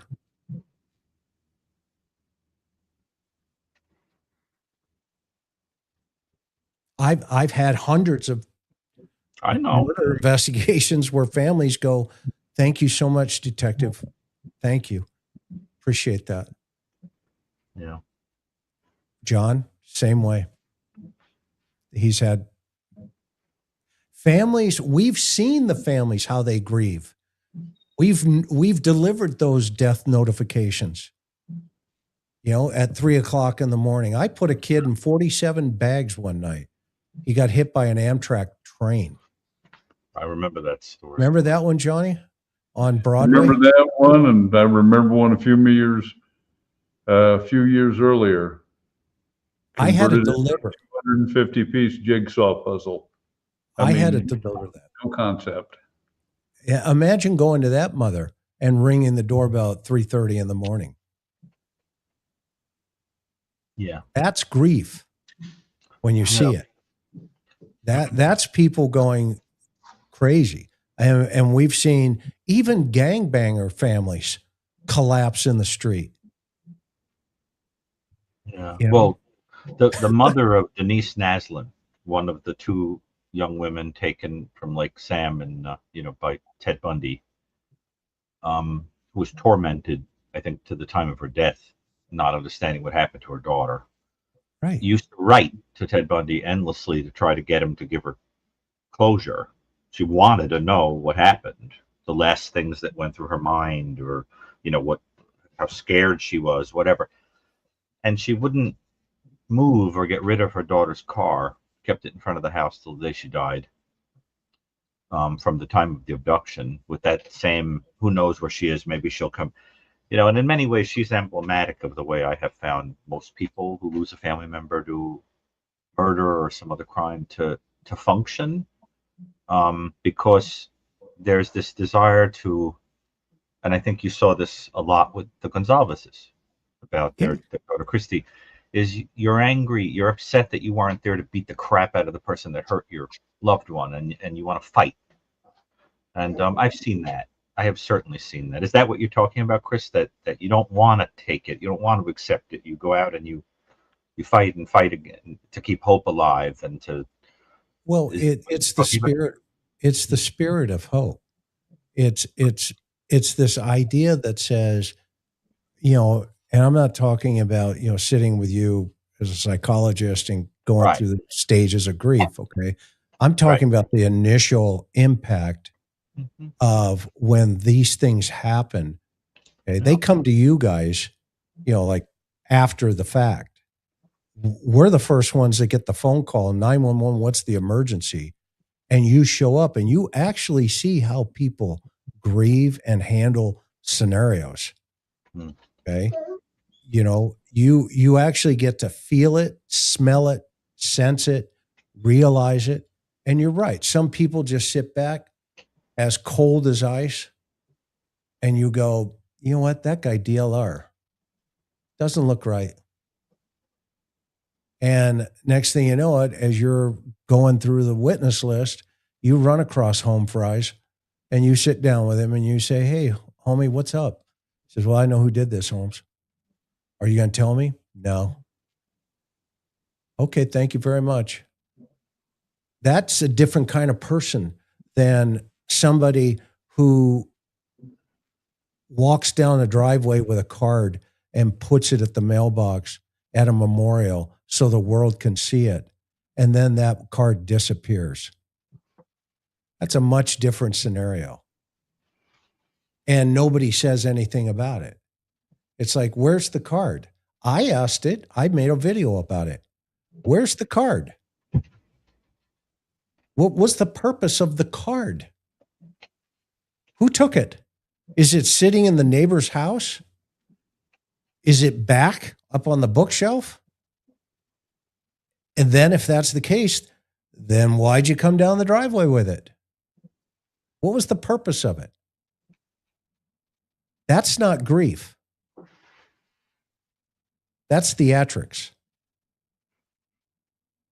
And maybe I'm the only one saying it. I don't know. I hope I'm wrong. I hope I'm wrong. But what I'm not wrong, and I'm telling the truth, is the card's missing. Well, who should be in custody of the card? Who was that card intended for? And the note. She personalized it to her mother. So it's her card. She didn't write it to the public. How do we know she doesn't have it? We don't know.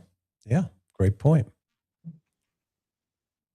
But then again, you would hope under these circumstances, if the public returned it to her, there would be this sense of hope. Thank you so much for returning my mother's card.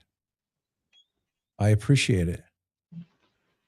But instead, everything's MIA. I mean, it's literally, when you drive down that street, it's like a ghost town. And there's a couple of ribbons on the trees, blue, yellow ribbons. Can you imagine if you were in Afghanistan and you were a soldier and you came home and they had this gigantic memorial they were sending you pictures for? Okay, while you're in war, while you're at war, you're getting all these great things. We love you. We support you. We know you're coming home and all this other stuff. And then you pull up and it's all gone. And your family doesn't even come out and say, "Oh, you're back? When'd you get back? What time?" Well, Nancy's not coming back. Yeah. Nancy's not coming back. We had a friend yesterday. I'm not going to name his name. We were out with him at the dog park hanging out, and he came back from Vietnam in 1966. He was in Vietnam for a year. He landed in Missouri and got off the airplane. And as he was walking down the terminal, everybody was flipping him off. And he started to cry yesterday at the dog park. And I'm thinking, holy cow, this guy, he's still suffering. That is pain. That's pain. And so I just wonder, I hope I'm wrong. I hope I'm wrong. I know Coffee and Crackers thinks I'm not wrong or thinks I'm wrong. So we'll go with that. Let me get through the rest of these.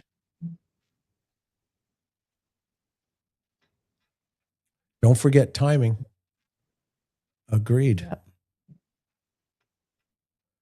Thank you, Homicide Detective's daughter. Yep. Libby says, no one can convince me that a suspicious vehicle hasn't been identified. Kika J, who would be intimating the church ladies into staying quiet? Oh, intimidating. Sorry. No, that didn't staying say quiet. that. Intimidating. Yes. It's a great question. Just to be a part of the jury and see where the ball was fumbled. Yeah. Thank you. Selma, I still don't Can I just comment understand. on something, Karen? Sure. Is it Sure, okay? go ahead. So regarding that point about the church, I have always said, a few of us have said, I think all from the beginning, that in terms of victimology, one of the problems with this case has been the black box surrounding dynamics around Nancy and her relationships with intimates and friends and so forth. And that's why, for example, I've been very interested in what she was writing all the time in that journal when she was sitting outside. And I think that if something was troubling Nancy, the people in the church would probably know it. I think the average octogenarian, who needs a support system and is going to complain about something bothering them in the family, I could see them talking to the pastor or talking to the people at church and saying, this is where I come to unburden myself. I'm upset about this. And I think talking to the people in the church is a very smart idea. It's a community, a support system for a person that we don't know emotionally what might have been pressing on them at the time. Don't you guys think that investigators should probably chat with those people? We don't know that they haven't done that. Well, that's true, which might explain why they're told don't talk to anybody else. That they might be being told not to talk to anybody else. But there's not a single investigator in the world that would tell a witness or a family, you cannot talk to anybody. The reason for that, okay, what we used to say is, look, we can't prevent you from talking to anybody. However, during the course of this investigation, it would be very helpful for us if you would just kind of refrain for a little bit. Evident of the fact that the girlfriends talked to the New York Times. Well, my suspicion is that they gave that interview to the New York Times and then they were contacted by investigators. Mm-hmm. Just a gut instinct, because that story came out. I'd have to go back and look, but within the first week or 2 weeks. Yeah. Well, hang on. The thing about asking a witness not to talk, you're talking about don't talk about the case, your opinion on the investigation, or what police may or may not have asked you. You can't prevent somebody from talking about, hey, I've been best friends with her for 30 years. We used to go hiking. She was my travel buddy. We're in the same book club. You can't prevent somebody from talking about that. And that's what I was talking about. I wasn't asking these women for their opinion on the investigation. I want color for a story that's not being told. And they're the keepers of the color. Great point. Yeah, that was our angle. John, 16,763 people here. Tell them where they can buy your book. Well, the immediate links are down below, Service with a Sneer and Beach Blanket Bedlam. And in fact, in Beach Blanket Bedlam, we cover one of the stories is a death notification that I had to make, and the reaction of what people, how they react when they're awakened at 2 a.m. when a stranger in a uniform shows up and says, oh, by the way, your daughter was just killed in a traffic crash in Ventura County. I know that some of your people in chat here have also looked at, I wrote murder mysteries, and they're under John J. Lamb, and they're set in the world of collectible teddy bears, and they're paperback mysteries, and I wrote those too. And the books are out there, and I am currently going over what will be the galley proof for Bring Out Your Dead, and that will be about a bunch of murder cases. But Chris, I want to thank you for having me here. I want to thank your people in chat, your subscribers, your mods. It's a delight to be on here with Gary, and he couldn't play well, I guess he could play poker if he was doing it and you were being his patient. But I always find it delightful when you can see the penny drop with him. And Chris and Karen, it's great to be on here, and it's also cool to have somebody that I get his jokes and he gets mine, because some of them are mighty obscure. So thank you. Do you mean me or Chris? Because I always get your jokes. Oh, well, that's the thing. Some of them are so obscure, you get them. So anyway, delight to be here, and thank your you. person. What can I tell you? Thanks, John. Thank Gary, you. tell everybody where they can grab your stuff, brother. So thank you to everybody who continues to read my writings, my articles, and my books, and books that I've done chapters for. The New Evil is the book that most people go looking for. You can find that in Barnes & Noble or on Amazon or any major book outlet. Rounding the corner with the book that Chris and I are doing with the Cold Case Foundation and working on a separate project. I also recently did a chapter for a book called Assessing Psychosis, which was co-written by a member of our foundation, actually, Ali Khedivi, with Jim Kleiger, which is a superb book. And I did the chapter on early psychosis, signs of psychosis. There's great stuff in there about violence and psychosis. You may want to pick that book up. There are some TV appearances coming down the pike. I filmed for 2 separate series that haven't been announced yet. So we'll let you know when that's great. Yeah, it's fun. I enjoy it. But so thank you to everybody for that. And I really do, again, want to emphasize that you should have a look at this book that John Douglas wrote with Mark Olshaker, The Cases That Haunt Us, to take a look at what John Douglas, who's the chairman emeritus of the Cold Case Foundation, had to say about the JonBenet Ramsey case, and to look at how remarkably, when you're using that sort of profiler's thought process, it matches so much of what's coming out, what the foundation is saying, and it just goes to show you, that Part great 4 is coming. Part 4 is Yeah, coming. yeah. And Yes. by the way, this the book also covers the Lindbergh baby, Yeah. and that case is very instructive when we're thinking about the Guthrie case, for a lot of reasons. For example, the idea of a person who is not with you anymore, perhaps, and you still try to get the money. But that's definitely something you want to take a look at. And so anyway, just a recommendation to those who are readers. You're And awesome. then watch Chris talk Are about you it. going to be on like the Real Housewives of Manhattan? Is that bringing that back? You're going to be one of the people on there?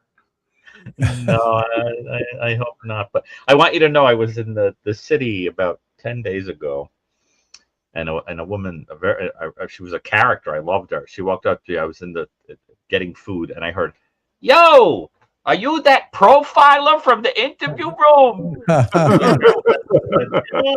Nice to meet you. And I was like buying my meat. It was very funny. If she's in the audience, it was a lot of fun to meet you, but it was hysterical because it was like from across the. I loved it. Oh my gosh. So your audience members are everywhere, Chris. They're out there. Well, We're it's grateful for them. very And great. thank you for sharing that fun story, Gary. Oh, she was great. I loved her. And we Awesome. chatted. She was a wonderful person. But I just got such a kick out of it because I was like over there and I heard it and I tried. Anyway, it was just funny. She was a really, really nice person. And I love hearing from the fans. So, Johnny, we'll see you in San Diego next week. Yeah, I think it'll be Thursday. We'll be looking forward to visiting it. I haven't been there in 11 years. Looking forward to see. We need to tour downtown because we Roger understand downtown Oceanside no longer resembles the demilitarized zone. I wonder if you'll recognize it. Well, I had to tell you, if somebody had come up, if I've been writing a report in 1982, and one of the local wildlife came up to my cop car and said, "Officer Lamb, you see where that abandoned amusement park is? There's going to be a hotel there where the rooms are going to be $650 a night, and there'll be a restaurant with a Michelin star." And I have to tell the guy, "Dude, back away from the psilocybin mushrooms." I mean, I find it just, you talk about cognitive dissonance, Chris. I'm certain they'll be standing there looking at this and thinking, my goodness, who knew that it would turn into this? Well, I got one for you. The old newspaper that I used to write for, long gone, but it's now a taco stand. I kid you not. It's actually a sit-down restaurant. You go in and they only sell tacos. Where they're doing that, I used to work. That used to be the newsroom in the classic sense of what a newsroom was. Now she goes in and they said, "You want medium or hot salsa?" Ba-dum-bum. I love it. Well, that's all right. Funny. Well, is it all right, Chris, if I just say one thing before we get off? Sure. Forgive me. I'll be very, very quick. No I problem. received a very beautiful note from a woman named Stephanie, who was concerned about my sound and my whatever. And she told me that her young son had passed away and left behind all of that equipment, and she wanted to mail it to me as a gift. Oh, wow. To make the appearances better. So I did want to say to her that I thought that was very beautiful to even think of doing that, and that my heart goes out to you for the loss of your young son. Yes. But the idea of sending that out and allowing it to be used by someone is a very beautiful thing.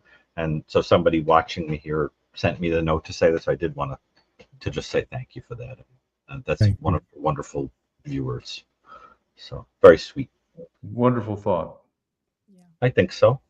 Perfect way to go out. Thank you guys so much for being here this evening. And we can't do this without any of you. So we're so grateful to each and every one of you, as we continue to press forward, whatever that means in our own individual lives. Just remember to always be akamai, pay attention to what's going on and have the aloha spirit with you. And just remember, we'll see you on the next one. Aloha, everybody. Have a good night. And thank you, mods. And please hit that subscribe button. See you later. Aloha.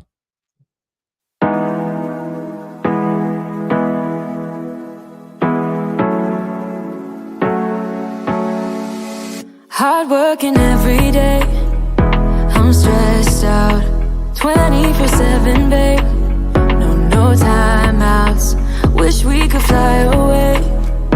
You and I go to our favorite place.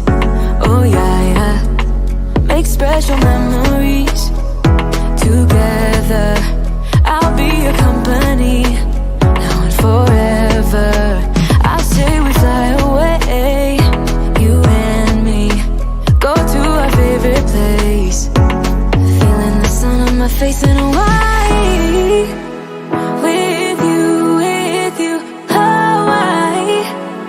With you, Hawaii. With you, Hawaii. I need a summer breeze, some fresh air to put my mind at ease. No cares. You wanna come with me? Me and you go to our favorite tree. Are you ready now? We jump on a plane now. We're taking away. Yeah, we're taking away. Don't hesitate now. We're taking away. Yeah, we're taking away. We'll never come down. We're going away. Yeah, we're going away. You and me. Feeling the sun on my face in Hawaii.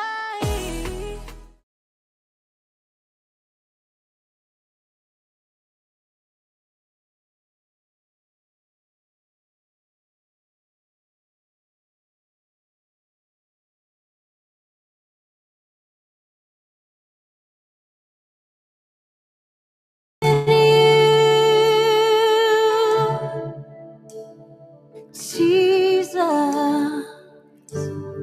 it's always been you, Emmanuel, who gave me this courage. What torch lights my feet? It's always been you, Jesus. It's always been you, Emmanuel, who brings light to the morning. What flame lights my way home? It's always been you, Jesus. It's always been you, Emmanuel. I know I am loved so. Now I remember to see bright. It's always been you, Jesus. It's always been you, Emmanuel. It's always been you, Jesus. It's always been you, Emmanuel.